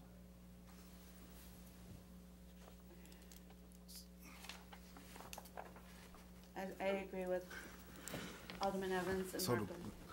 Go ahead, Alderman. Here's the question. Will we get taxes off the property if it's sold? Will we get taxes off the property if it's sold? If say I buy a not-for-profit house. Will I be paying taxes on that house? The person who owns, the private owner who owns it at the end of the day will pay taxes, yes. So my organization, if the organization owned it, would they pay it? If the organization owned that house, would they pay taxes on that house? I believe the answer is yes, but I need to double check. What, you don't know, yeah. Alderman, if I may, I'm sorry, Senator Garrison in the hallway. My understanding is most of the nonprofits that already operate in towns, such as Habitat for Humanity, LCRDC, and the like, they all pay taxes on their property. No, are you sure they pay taxes on the property? Yes, yes, they do. So when I go, we can. Habitat homes are all taxpayers, like, Okay. and this would be a similar case. The Fuller, Even the Mosaic home, the Mosaic is owned by a separate entity, not by it's a individual. non-for-profit. So that might be It's a a different. non-for-profit organization. That's may change. If the end owner is a non-for-profit, they can file for exemption. Thank If you. but if The goal here is not to have the nonprofit own the home at the end of the day. The way the way the public interest method is designed is to have nonprofits apply in a way that demonstrates how they're going to turn the property around into private ownership. Correct. That's the design of the ordinance. If you don't want that, we can eliminate it, but the goal of the ordinance in the public interest method is to have nonprofit organizations based here in Lake County apply in a way that demonstrates a specific plan to turn it around into private ownership. Yes. Alderman Markham. The property is not being used for religious purposes, so therefore it's a home. So it is taxed because you have to go through the county. Correct. And declare what this property is being used for specifically. So it is to be taxed once that organization takes it over and begins to do its work on it. There is to be taxed during that process. But then it's turned over to these individuals, and then it's also taxed at the same time. So it's not used as a for religious purposes specifically, or it is not used as any missionary home or anything of that nature, which Mosaic House is a missionary home. So that's why it's nonprofit. But since these are homes that are owned by nonprofits, what happens is it's yet to be taxed because it's not used for a specific religious purpose. And that's going through the county. So the county declares you have to fill out the forms with the county. That's right. And declare what this is being used for. Why is it being used? Pictures, identification, everything. That's right. For them to declare it's going to be taken off the road, and then it's told to the city that now the city states, all right, the county told us it's off the tax roll. So these homes are being taxed. Also, for point of clarity, at the time of sale or the transfer of the deed, it automatically by default becomes a taxable property. Correct. They have to file. They have to. So from get-go, it will start accruing taxes unless they file and they have to prove the case. Right, correct. It has to be proven that it cannot be taxable, but it's not if it's used for redevelopment for single-family homes. It is to be taxed. Now, if the city's not getting its tax, that's the city's fault, but it is to be taxed. And I do want to make this note. There's some properties that the city doesn't even know it owns, because there was an incident that I brought to you a couple of years ago that the city didn't even know that it was in there and didn't own it. So I think you need to look at all those aspects of property around here too. All right. Go ahead. Alderman Evans. Just out of curiosity, why do we put stuff on the agenda, well, on this piece of paper? To my C. This C, why do we even bother putting this on here without even, because when you put C, you had to be discussing. Right, okay. Coming up with this idea for some reason. And the way this is, we could tell what reason it was for C to appear on here. But like I said, you got a lot of people that's out here that want to purchase these properties. But we don't advertise enough. No, we don't. And all of a sudden, we want to advertise because a group want to come in and say, hey, I'm going to buy these properties for little or nothing without giving the opportunity to others. Now, like I said again, I don't care who buy them. The only thing I care about is to make it clear that I want it to be fair. If I got different contractors over in the area that I see doing different houses and everything, but then I know a nonprofit group gonna come in and swoop up everything and don't give nobody an opportunity, yes, I got something to say about it. You better believe I'll be wrong if I didn't. True. So You're yes, right. I'm You're gonna right. say something about it. You're right. So, and I just want to be clear. It ain't nothing personal to nobody, but I'm gonna be upfront about it. It ain't fair. I don't like it, and it shouldn't even been brought to us like this. Thank you. Alderman Fisher. And I think maybe we should change the ordinance. Instead of, the line item and putting this on here for one area of concern that you talked about, that we either put them next time for both, or either have a special meeting and decide what we're gonna do and put it on there and vote for it. Simple. Right. Good question. That way you wanted to go back doing all this. Go ahead, Alderman January. Can we just do an amendment motion tonight? You can just direct us to take C out if you want Please to. take it 'cause out. Just take it You're out. not voting tonight on the ultimate. Right. Okay. We'll do that. Just remember when you come around to get to see, so you take it out, okay? Okay. All right. Item number 7 is amendment to the purchase sale agreement for 1814 Seymour Avenue. This is an agreement between the city and the Fuller Center for Housing, Lake County. The request is to change language in Exhibit C, of this agreement to facilitate the transfer of the ownership from Fuller to another non-for-profit, such as Renew Communities, or any other title-holding entity that may be designated. This is a request that came to us somewhat late in the hour. We were getting ready to close, to schedule the closing for the property, and for that matter, we were ready to close, and this request came in to us to consider the amendment to the purchase and sale agreements. This evening, we have David Weil from the Renew Communities that is available to answer any questions that the committee may have regarding the requested amendment to the purchase and sale agreement. So, explain to us again now, what you say, why they're changing this again now?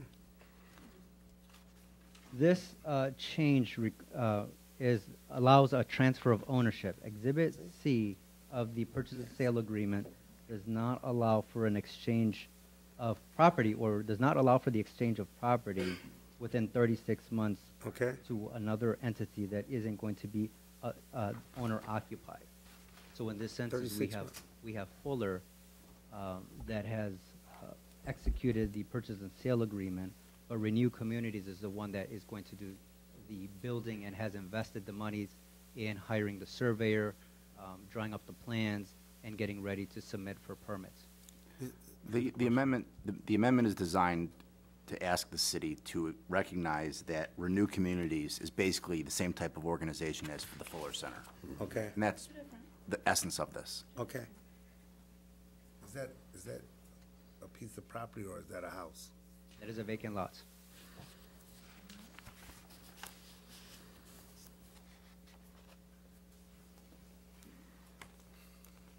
Okay. Any questions? Alderman January? Is there a representative here this evening from Fuller Center? There is a representative here from Renew. No, from Fuller Center for Housing, Lake County. I don't believe so. I'll reach out to David. No, there isn't. We need a representative here for that particular organization to explain what's going on and why they are wanting to transfer this to another organization.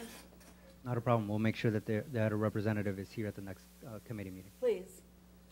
That would have been helpful this evening to know what's going on. No We problem. need transparency here. I understand. Thank you. All right. Thank you. Any more questions? Okay, we're going to, okay. I don't have anything on the, Alderman Markham? Yes, sir. I do want to put it on record that Fat Cat Rescue is moving. Yep. So they're moving their headquarters. It's going further north. They have purchased a farm up in that area, barn and all of that. So once the weather breaks, they'll move their operation. Okay. Can I just add to that? Go ahead, Alderman. I just want everybody to understand, even though they're moving their main operations, they will still be here in the community helping and assisting with the cats, but they are moving their main operation further north. Okay. Thank you. Thank you. Anybody have anything on the pending matters in economic? Okay. You got something? Oh, no. Okay. I would like to entertain a motion that we adjourn the Economic Development Planning and Zoning Committee meeting. All in favor saying aye? Aye. Opposed? Ayes have it. Thank you. Thank you. Okay, I'd like to open the Building License Community Development Committee meeting. Roll call, please.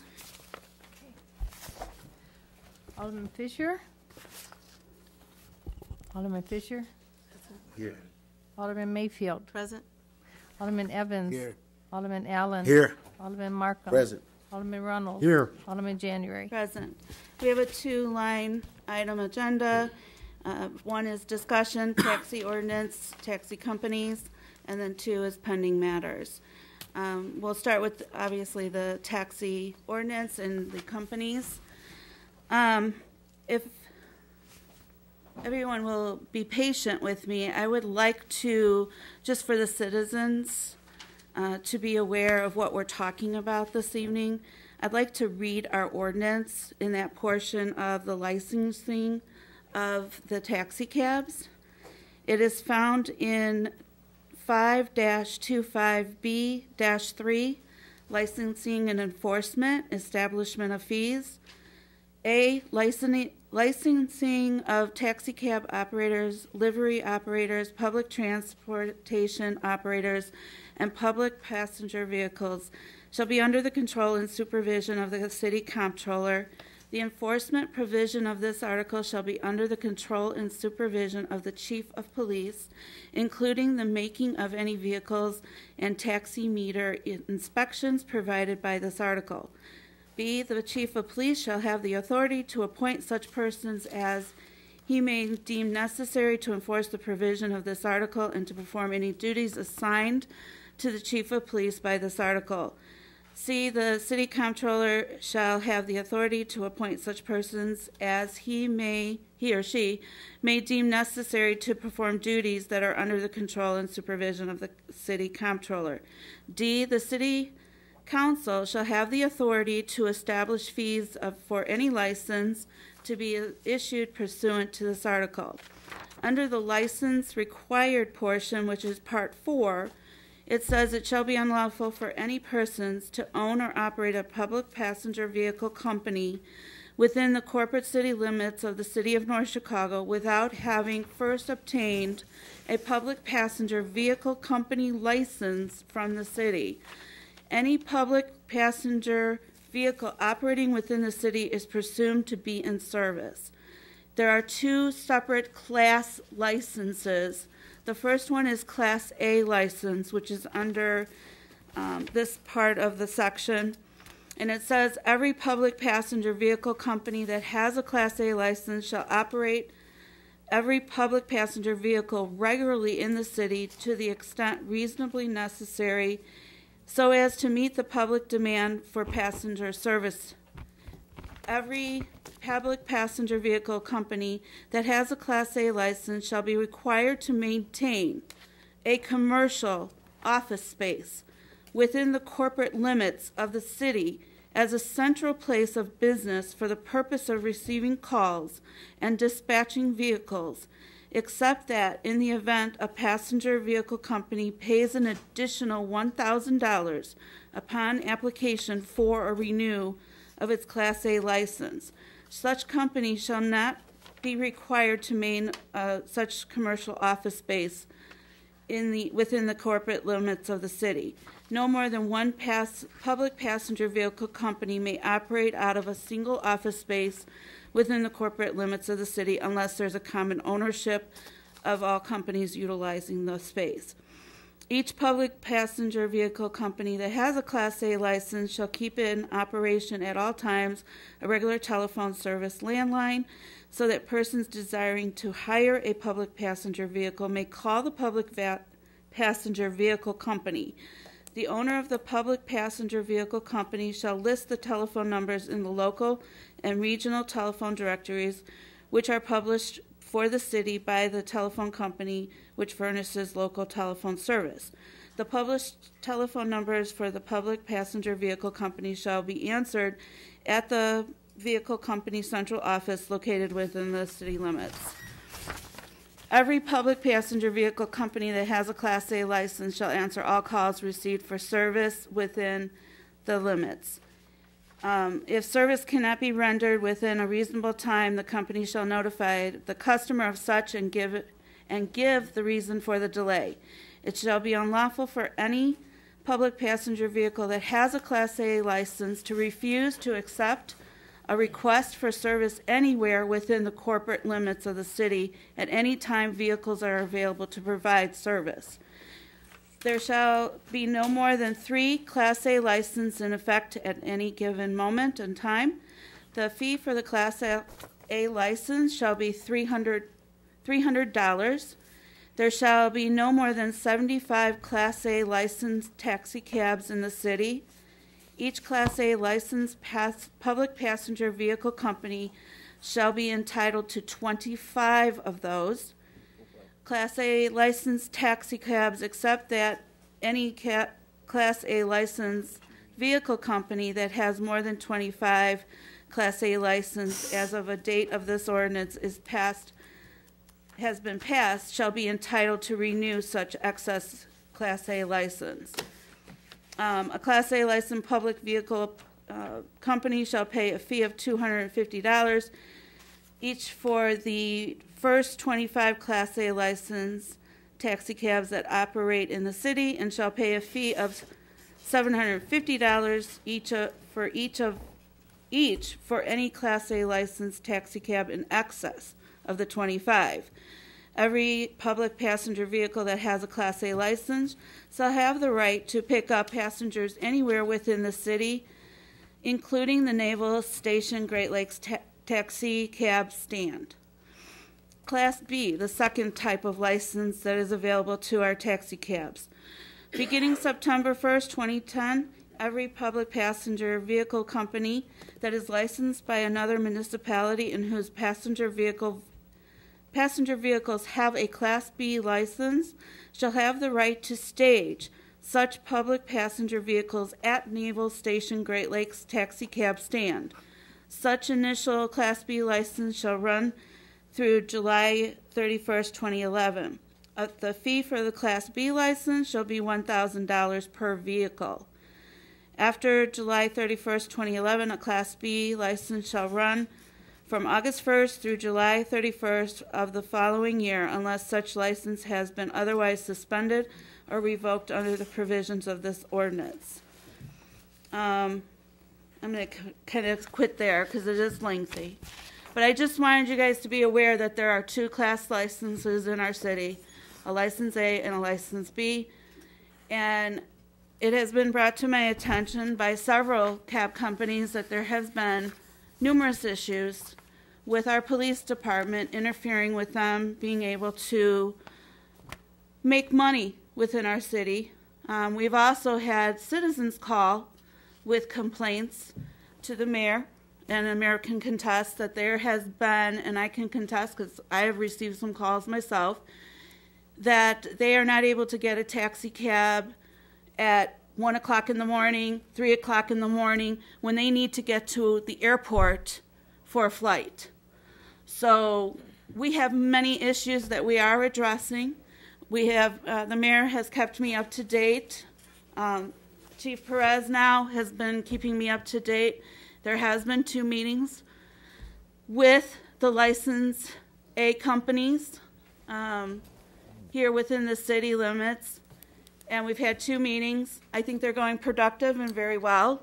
We will discuss that in a minute, but I do want to let the cab companies and or drivers have an opportunity to come up and speak to council and let us hear from you what is going on. I know specifically I've been reached out by a couple, but I'd like to start with Taxi to Go. Mr. Duty? Yeah.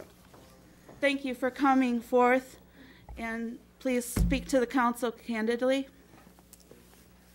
Thank you for having us and taking a moment to hear us out. My name is Sean Dooley. My wife Yvonne Dooley. We're the owners of Taxi to Go. I grew up in North Chicago, K through 12th grade. I would love to bring business within the city, but we're not allowed to.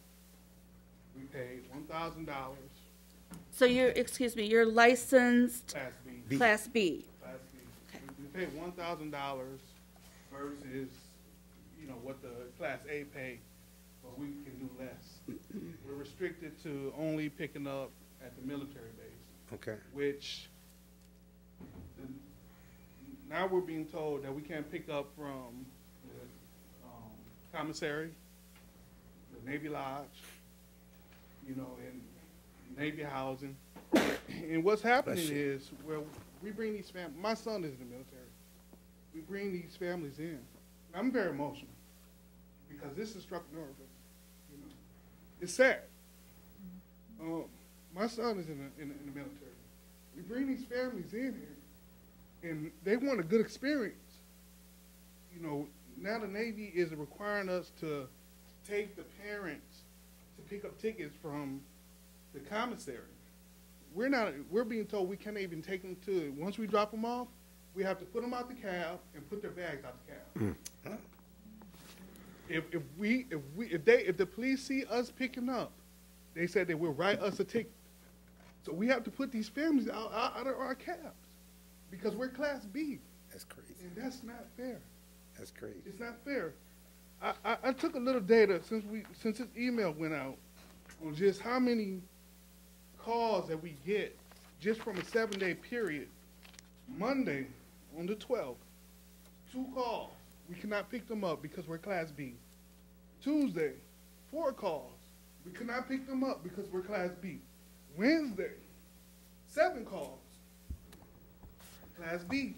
Thursday, 7 calls. Friday, 12 calls. We cannot pick them up because we're Class B. Saturday, it's the weekend. Right. 17 calls. We had 17 people in the city of North Chicago that we cannot pick up. Sunday, 13 calls. That's just over a 7-day period going through our dispatch. You know, I'm very emotional because it really touches me. It's sad. I want to do business in North Chicago. You know what the sellers tell us? They say, can you take me to Popeyes? Yeah, we can take you to Popeyes, but we can't pick you up. You can't pick us up. Why? Because we're Class B. Well, just take us to Fountain Square. You guys, you know, the city of North Chicago is losing so much business because of this Class A and Class B. These kids are from California, Texas, Alaska, all over the United States. They don't know where to go to eat. They don't know where to go to shop. They look towards the taxi drivers and people they know. Right. And we're their biggest outlet to say, hey, let me take you to Speedy Taco. They have great tacos. You know, you want to go out and have some good food Sundays at Toby's. You know, but we can't.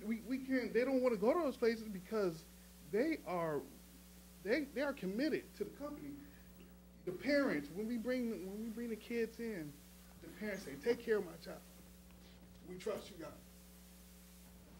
So they're going to call us, but they want to be picked up by whatever company, and it's their right to be able to be picked up by whatever company that they want. It's true. You know, I'm sorry I'm so emotional, but this really, I'm from North Chicago. I know. I went to school with your daughter. I know. Well, you know, the pastor married, he married me and my wife. You know what I'm saying? So, you know, this is, for me, this is like, and I'm so glad that we had the opportunity to come tonight. I'm glad. And in this meeting, and just hearing you all at City Council, it was just moving for me because one thing I kept hearing was fair. That's all. Fair. Fair. And just like some of the people that's trying to come in the city and take the business away from the city, well, let's bring the business to the city. That's right. This is a great city. I'm proud of North Chicago. You know, so I know my wife has a few things. I don't want to take up all the time. And I just want to reiterate that a lot of times when the parents come, they are looking, they as soon as they get in our car, we're developing a relationship. Right. They are trusting us dearly with their children. I know because my son is in the military, that experience that they're looking for. Because usually when you take them back to the airport, they're in tears, they're crying. Right. This is a very emotional time for them. They're coming here, they're putting together whatever little money they have to get here. And so they want to go to the commissary to pick up souvenirs, to take back to loved ones, to do things like that. And actually, when you tell them, I can't come back and pick you up, they either A, get angry because they think like you just don't want a short run, you know, or you don't want to, you know, you got something bigger or better to do or something like that. But when we tell them no, we don't want to get in trouble. We don't want any tickets. They look at our dashboard because we have to display the permit, and the permit says City of North Chicago. So they're thinking, no, you have the right to pick us up, because if you're in Gurnee and you have a permit, you can pick up anywhere in that city. But so they think we're either, lying to them or, thinking like that. But this also creates a problem with hiring people. So you know how you want that coverage for that 1 o'clock, 2 o'clock, 3 o'clock in the morning. As soon as someone comes to you and says, "Oh, I want a job," and you start telling them, "Well, okay, you can pick up here, but you can't pick up here, and you might get a ticket." And they no longer want that job. Right. Where you could fill those spots and have total coverage, AM and PM and midday. They no longer want that. But also, as my husband said, they always ask us right away, where should we eat at? What should we do? If that restaurant that you all want to succeed with that $300,000 loan, we could fill it up because they trust us. And we just feel that this is totally unfair. We do pay much more to do way less. And a person should not have to go to work and constantly wonder, am I going to be targeted today? Am I going to get a ticket? It's stressful enough life in itself, you know what I'm saying? And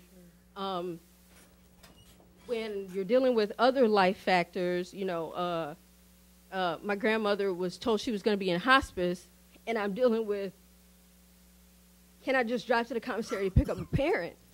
A person shouldn't have to live like that. So we just wanted to speak to you all, let you all know what's going on, and hopefully get this whole taxi thing under control, because it's not like this in a lot of other places. And, anything we can do, conversations we need to have, anything, we're here, we're professional, we get excellent feedback, and we really do care about our clients. So we don't want to leave them out there. They have to get back by a certain time. And a lot of them come to you and say, well, can you take me here to Hank's Cleaners, but I just want to run in and run back out. Well, as soon as they get out and the cop is going by and they see them coming back to my car, I can't be paying $750 tickets. Amen. So we thank you for your time and appreciate you listening to our concerns. Just before you sit down, Council, do you have any questions for this? Okay. Yes, Alderman Evans. How many cabs do you have in the city? We used to run 7. We're down to 3 cabs because of not being able to hire people. People want to come to our company because they know we have a good name, a very good name for us. We care. We truly care. But we want to invest money into the business. Right, but you can't I come. have an office. But you don't have the money, cause we want to invest. But I can't invest, and we're so limited. Absolutely. I would love to take care of citizens of North Chicago. Right. I would absolutely love to do it if y'all would allow us to. Now, Go ahead. my next question for you: how often do you get stopped by police? I can't say like it's once every this or that, but I mean we get stopped, not even speeding, they just want to say a random. We have a passenger in the back seat, and they're saying, "Oh, we just want to do a random check and check this and check that," and the client, whoever has to get to wherever they're going, now is sitting here watching this. all this. And it's embarrassing. Right. Sometimes they're on the meter. Yeah, right. Yeah. So it's Yeah. Yes, Alderman Allen. Mr. Duty, I know you, but I want to say thank you guys for bringing this to our attention. That the wheel is broke. We need to fix it. And fix it soon. Don't drag it out for long. We need to fix this problem. We need to sit down and figure something out here and fix this problem. I didn't know all this was going on. I just thought everything, until I heard somebody complain. I heard Somebody came to me the other week and was telling me, Alderman January was telling me about it. And I had called some cabs to get a ride somewhere, and I couldn't, and they couldn't get nowhere. So I had Alderman January to come and take them, former Alderman, to take them to get their car. So the wheel is broke. It needs fixing, and it needs fixing soon. And we talk about we want to see growth and see this, and we're not. But I want to say thank you for bringing this up to our attention. We need to get this back, and y'all need to have a meeting, get this, and get with the mayor, and y'all sit down and Talk about in a second what's going on behind some of the scenes here. But thank you. But thank you. I appreciate you coming forth and being very candid. Right. If you have any issues, any further problems, please feel free to call me. My number is on 24 hours a day, 7 days a week. So I'm a nurse, got to be available. So feel free to call, okay? Sorry. Go ahead. The last thing I just wanted to say was maybe until council meets and hashes out a better plan to get the community served, get the families who are coming in from the airport, maybe until they do that, because they said they're going to start writing tickets this week. So that means that any family who, because they don't book with us like the night before. Right. They're booking these for this graduation. They're anticipating this. They are excited. They're ready. So that means that there's people who we already said, oh, we can come get you, but the first thing they want to do is stop and get those tickets at the commissary on the way to the And hotel. They have to. There's no other way. Until it's hashed out, are we allowed to accommodate those parents? And anything connected to the Navy base. right, So in essence, being Navy housing, Navy lodge, and the commissary. And is that's that any way possible that y'all can give that authority? I don't know if it has to be, you know, but because this was just over the last 7.5 years, we've been allowed to pick up at the commissary and at the Navy lodge. I mean, Taxi to Go is at the Navy lodge on their list. They give their guests a list of taxis. and we're actually the last on the list, and a lot of people get to the last and they say, oh my God, thank you so much, I'm going to miss my flight back home. So is there any way that we can continue doing until you figure out the Class A, B thing, that we can continue to pick up anything associated with the Navy base? Well, can we discuss that in a minute? And let me see if there's anyone else that would like to speak. Are there any other License B companies or individuals that would like to come forth and speak? Well, it's a couple here, and I'm sorry, I don't mean to speak for everybody. Go ahead. Okay. Please, come forth. You know, this is a holiday, and a lot of the drivers, they were booked solid. I get it. Yeah, And I'm glad that a few were able to come. It kind of helps to hear more and what's going on. So please, state your company and your name. Okay, my first name is Gift. I'm sorry? Okay. I work for D.A. Pacharo. So the problem, basically, we have tickets. Because tickets cost $700.50 if you don't run the meter. So in the base, they allow us to give flat rate. With the airport, it's $50 to go to the airport. So a police pull you over, you don't run the meter. It's a ticket. But in the base, they allow you to charge you $50. So if I don't run the meter, I get a ticket. So it's kind of confusing. So we don't know which law we follow, but in the base. Go ahead. Can we get your name again? I'm sorry. Gift, G-I-F-T. Okay. Thank you.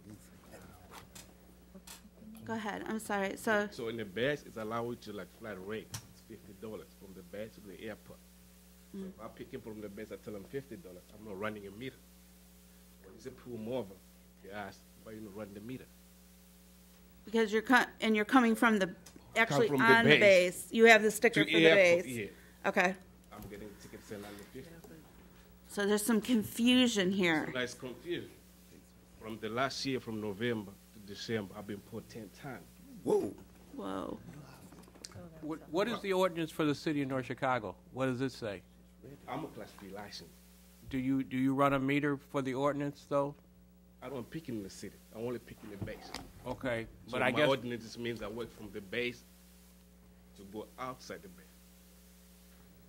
So you only have a medallion, you don't, I've got my He has a medallion. okay. It says he can pick up at the base. In the And base. the base Inside the parking, No, he goes on the base and picks up. He's got their medallion Right. to go in and pick them up and leave. He's saying when he does that, he gets a flat rate. So there's no meter needed. But our police are pulling him over because they see a passenger and the meter not running and give him a ticket. But do you have a medallion from the city? Yes, sir. And it's the $1,000 I ticket? paid $1,000 at the everything. And that's where he runs under us. The base may allow you. I mean, we've got to do our ordinance. Our ordinance says right now that if you have a medallion, which is a Class B, you're allowed to pick up at the base at the main gate. That is the visitor's place where you're supposed to pick up at. Right. Period. Okay. I mean, that's on our ordinance. Now, Okay, the base all of a sudden has changed their ordinances and says, now we're going to allow you to pick up inside. Okay. Now we're going to allow you to pick over at the commissary. And now we're going to let you at the Navy League. But our ordinance, the city of North Chicago said, we have 75 cab companies, we have 3 cab companies. We have 75 cabs that are allowed to pick up anywhere in North Chicago. Cabs companies started coming in and saying, we want to pick up on the base. We don't want to pick up anywhere else in North Chicago. We just want to pick up on the base. So we created a Class B license. That Class B allows only taxis to pick up on the base at the main entrance. That's what that Class B license was set up for. And it was $1,000, and the cab company said that's fine because all I want to do is pick up on the base and run them out to Gurney Mills or bring them back. I'm just saying how the ordinance was originally set up for. This is why it was set up this way. At the time, the Navy says, we don't want to even be involved in taxis. North Chicago, you run it. We don't even want to have it. Now all of a sudden the base has changed their standards and made changes. So that's why we're running into this problem now. We have been meeting, and I'm sorry to cut you off, sir, but we have been meeting to try to figure out how do we resolve this problem. Mayor, can we wait and just kind of hear some more, and well, I mean, we'll talk about what's going on? I think the problem is the same. As you said, even though you say that. I still would like them to have their voice. Yeah, even they though have you every say right. That, if I run the meter from the base to go to O'Hare Airport, it's going to cost them $90 if I run the meter. So I don't run the meter, it's $50. I run the meter, it's $30. Because the base has told you it's $50. I have a problem with the custom. Right. Because I had to pass the city of North Chicago running meter. Right. Because if I don't, it's my problem. Right. It's a problem. We follow our ordinance, and that's what our ordinance Okay, Mayor, I get it. Okay, just let them have their say. Let them have their say, and we're going to talk in a moment. Is there anything else, And then sir? you have random checks. As I said, 10 times, December, from November to December. Police just wait for you. You just go on that side, you go on that side. You just come all of a sudden. Okay. Stops you. Because it wasn't happening before. Stops you. Okay. Open the door. What the first thing they do, they grab the pen. And it sounds like to me, a lot of this is occurring since the base brought in their own medallion and sticker and told you guys, oh no, do it this way. I think we need to work on being more cohesive with the military and working with them, and we'll need to look at that. So I thank you for bringing that to our attention and letting us know, because that's what I'm hearing is it's kind of all started right around that time frame that the base had done that. So hold on a second, Alderman. And is there anyone else that would like to speak real quick? I don't mean to cut off. I want to keep things kind of flowing. My name is Enrique Malumbo. I drive for Roy Can you spell your last name, please? For the record. Malumbo. Colombo? Malumbo. Malumbo. Malumba. Malumbo. Malumba. Okay. Yeah, I drive for Roy de Black. What company are you with? Roy de Black. Red and black. Red and Red black. and black. Okay. Just like I think my friend is say everything. So my concern is just for 750. It look like we came victim for 750. They write a ticket for 750 every single time. if they stop you, they try to explain to you how you speed, you do this one, blah, blah, blah. And it looks like a business for $750 every time. And sir, how many times have you been stopped? Oh, more than 10 times. And what was the reasons for the stops? Speed. For speeding? Like You this. gotta slow down. Gotta slow down. For speeding, that one's a little hard to get out of. Don't tell me any reason. They just say. And especially if you have our military personnel, because they're property of the government. And we got to be careful with them. So, and that goes for all the taxis out here. Please be careful with our government property. So If you can think about to fix this problem for $750, each time. yeah, it'd be Okay. good for us. Okay. Thank you so much. You're welcome, and I thank you for coming forward as well. I'd like to just really quickly, are there any Class A licensees here that would like to speak? Okay, great. Thank you all for coming from the taxi companies. I appreciate it. I appreciate Class B coming in and speaking your concerns and letting us know as a council. I greatly appreciate that. What I'd like to do, just very briefly, is to let you all know what is going on in the background here. We've had several meetings, as the mayor has alluded to, and I will let him speak a little bit more to that. We have met. We are looking at redoing our ordinance. So this is why I wanted you all to come in and let us know what's going on as a council so that we can help draft that new ordinance and how it's going to look.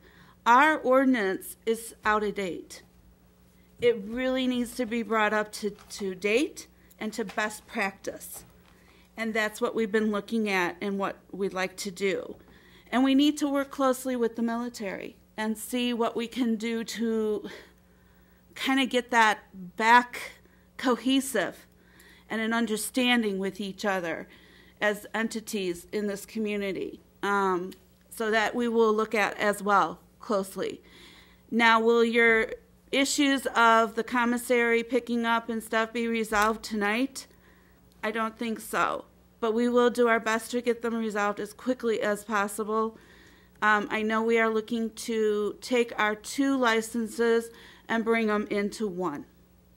So there will be only 1 license for the taxi cab companies and the drivers.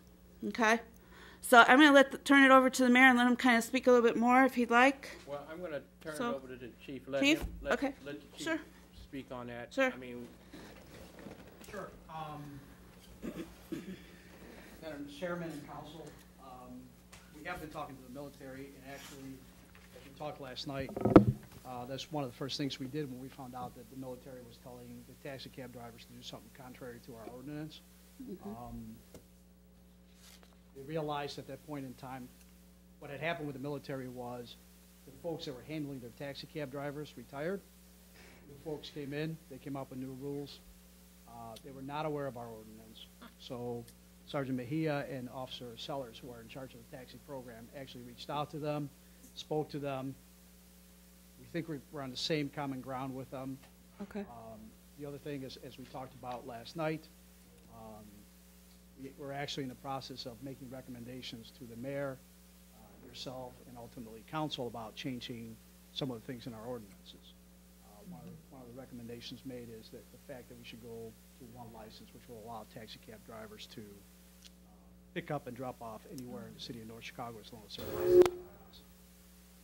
With that, if you have any questions. Can you speak up a little bit? Sure, I think I'm it's sorry. feedback or something. With that, if you have any questions, I'd be happy to answer them for you. Are there any questions, comments, concerns? Just get it fixed.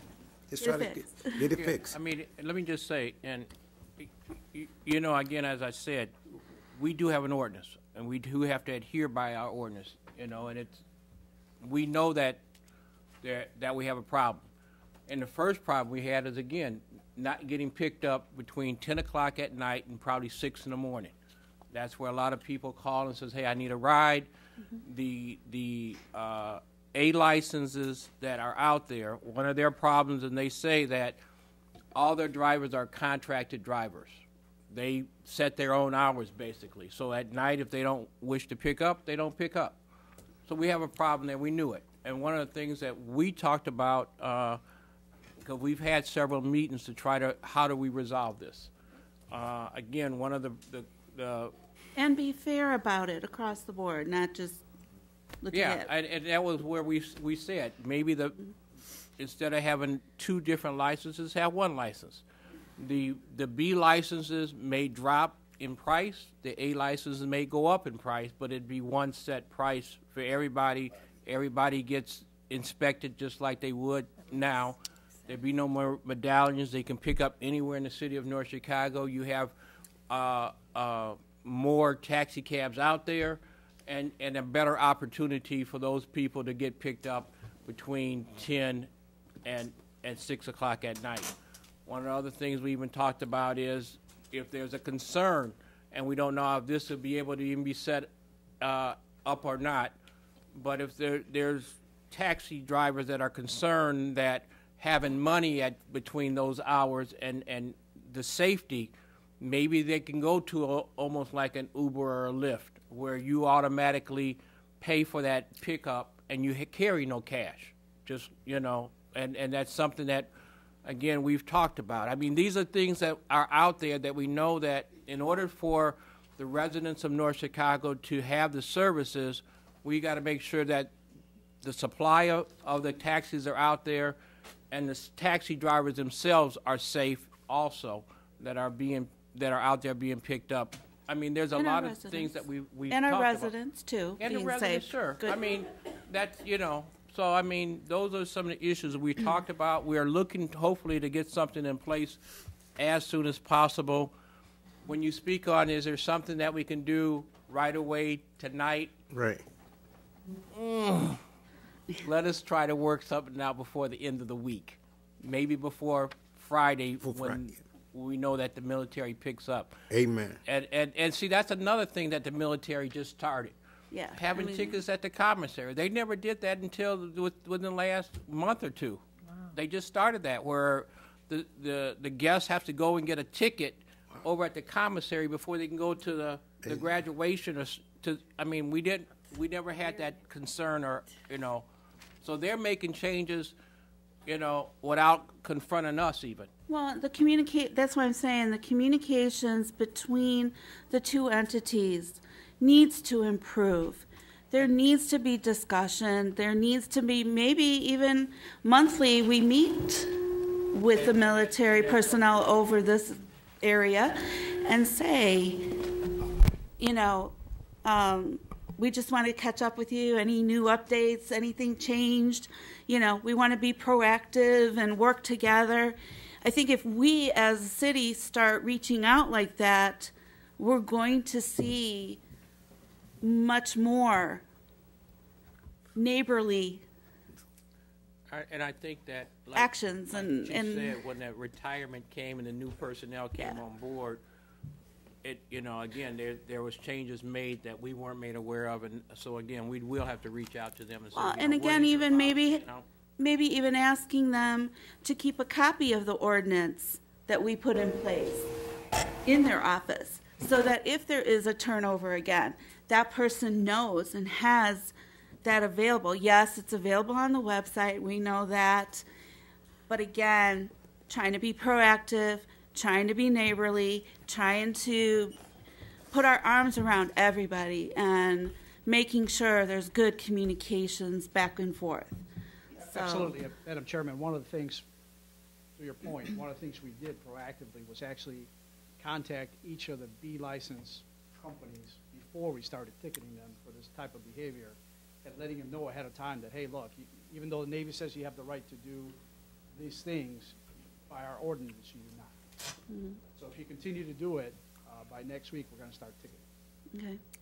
Well, if we could do something about that We'll temporarily while we're working on a new ordinance, I would like to see that possibly. If we can, I get it. I'll let you guys talk about that. We'll Yes, cut. Alderman Evans. Would that mean that we wouldn't have no taxi detail for the police? Why would Probably. that be? Well, I mean, Why would that be? Because you have one ordinance, right?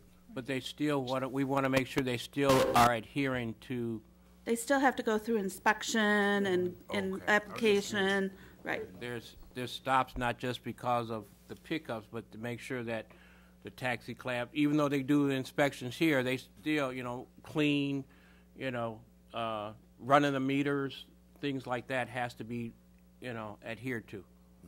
So. Okay. not smoking in the cab, not getting stopped 10 times for speeding. That's true. Things like that. Well, that's obvious one there, right? And also looking at, because there is a section in the ordinance about penalties that I did not read this evening because of time, but there are penalties in here.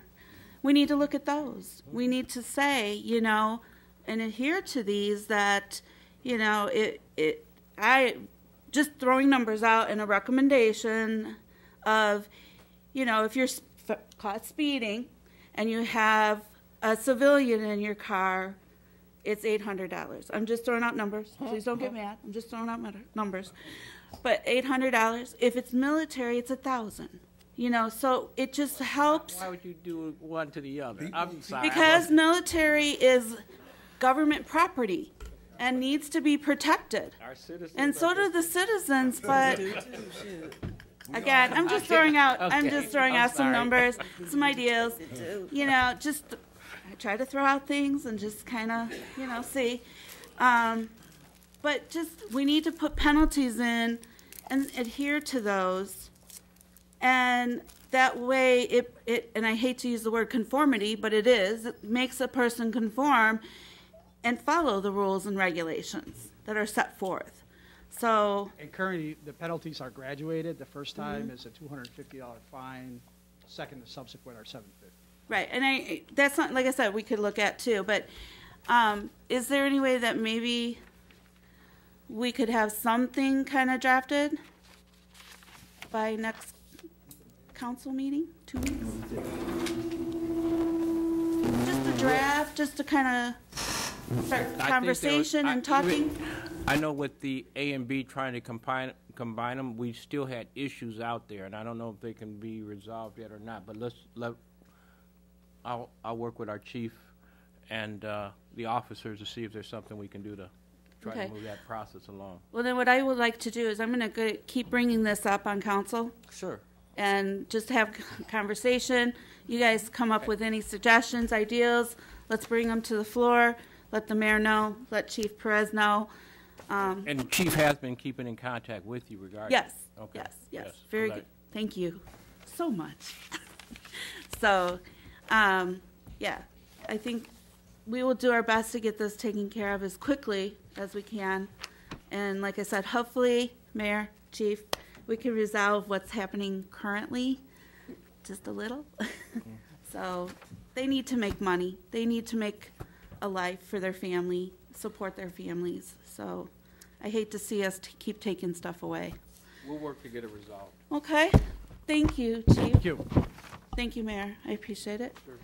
And thank you again to all the taxi drivers and the companies that are here today. And we will keep you informed. Thank you. Any pending matters? Okay. Hearing none, I'd like to close the Building License Community Development Committee meeting. Second. Okay, it's moved and seconded. All in favor? Aye. Aye. Any opposed? Ayes have it. Meeting adjourned. Thank you. I'd like to open up the Finance Committee meeting. Roll call.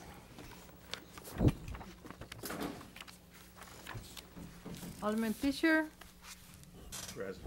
Alderman Mayfield. Present? Alderman Evans. Here. Alderman Allen. Here. Alderman Markham. Present. Alderman Runnels. Here. Alderman January. Present. One item agenda, discussion potential budget savings.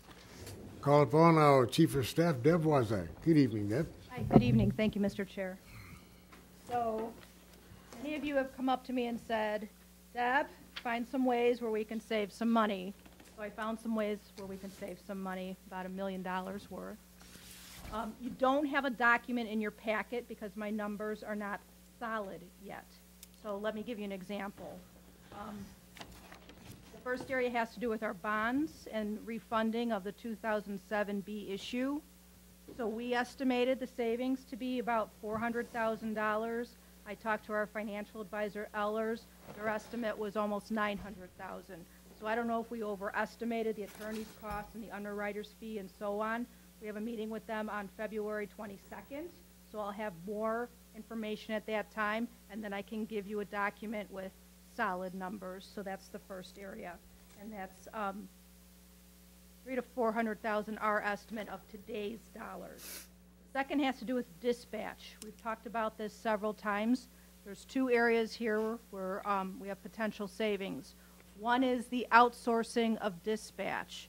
So that means we close down our dispatch center and we contract with another dispatch center for them to do our dispatching of 911 services. Second to that is the consolidation of dispatch. The county is leading an effort to kind of centralize the dispatch services and bring on other, multiple dispatch agencies. There would be a board of directors. It would be kind of like another governmental agency. You would have a seat at the table, and you would make some decisions having to do with that dispatch center. At our next council meeting, the county will be here to give you a presentation and give you more information about what their plans are for that. And Vance will be a part of it as well. What kind of savings? Any idea? So I don't want to throw that number out because it's potentially different depending if you outsource or you consolidate. And the numbers I got were from me calling other places saying, how much does it cost for you to have your dispatch center here? And what's your call volume? And I'm not sure that I'm going to give you something that's good enough, but it would be significant enough to do it. Restructuring of various departments and deferred hiring. So Chief Perez talked about not possibly hiring a deputy chief. We would like to tweak some job descriptions and maybe do some restructuring of some departments. We do estimate that to be approximately $260,000. And along with that has to do with when we tweak some job descriptions, we need to tweak and improve efficiencies.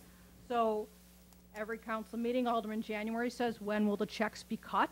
Those checks cost money. Those envelopes cost money. Those stamps cost money. We would like to look into doing electronic funds transfer for some of our vendors.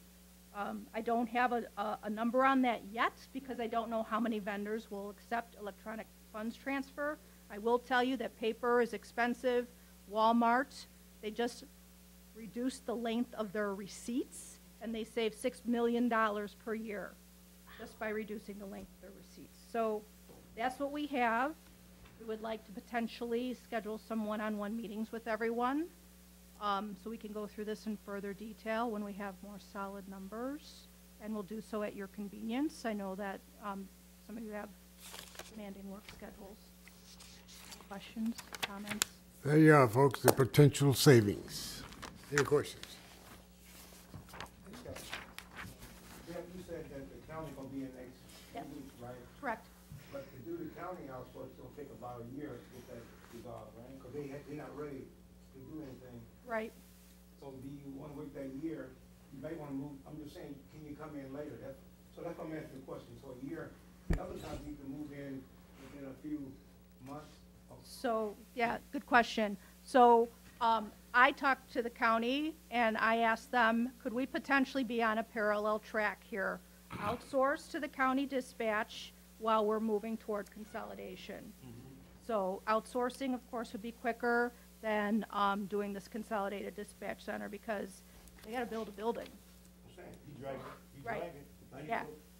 But let me just add on to that. But if we, again, like Deb said, with a parallel, go ahead and outsource into the county. If we can do that, as they're working to consolidate all the buildings, because one of the things we don't want to do is to possibly go to another agency and then find out that the county does consolidate and we want to be a part of it. if we're already in with them as they're dispatching for us, and then they consolidate, we're already at the table. We're already in, you know, as we say, in that regard. So I think that's a positive for us if we can get that deal done in that way. So, but we're looking at it and seeing what we can do to make that happen. I just want to drag it out the whole year, and then we didn't save anything. Right. No. Talked about the saving, it went down from 300, 500 down to 0. Yeah. Alderman Markham.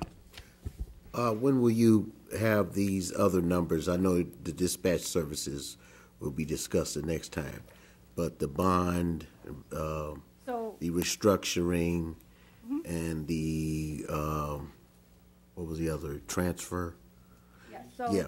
When are you looking to have actual numbers for this stuff? So February 22nd, we're meeting with Ellers. We'll have more information on the bonds.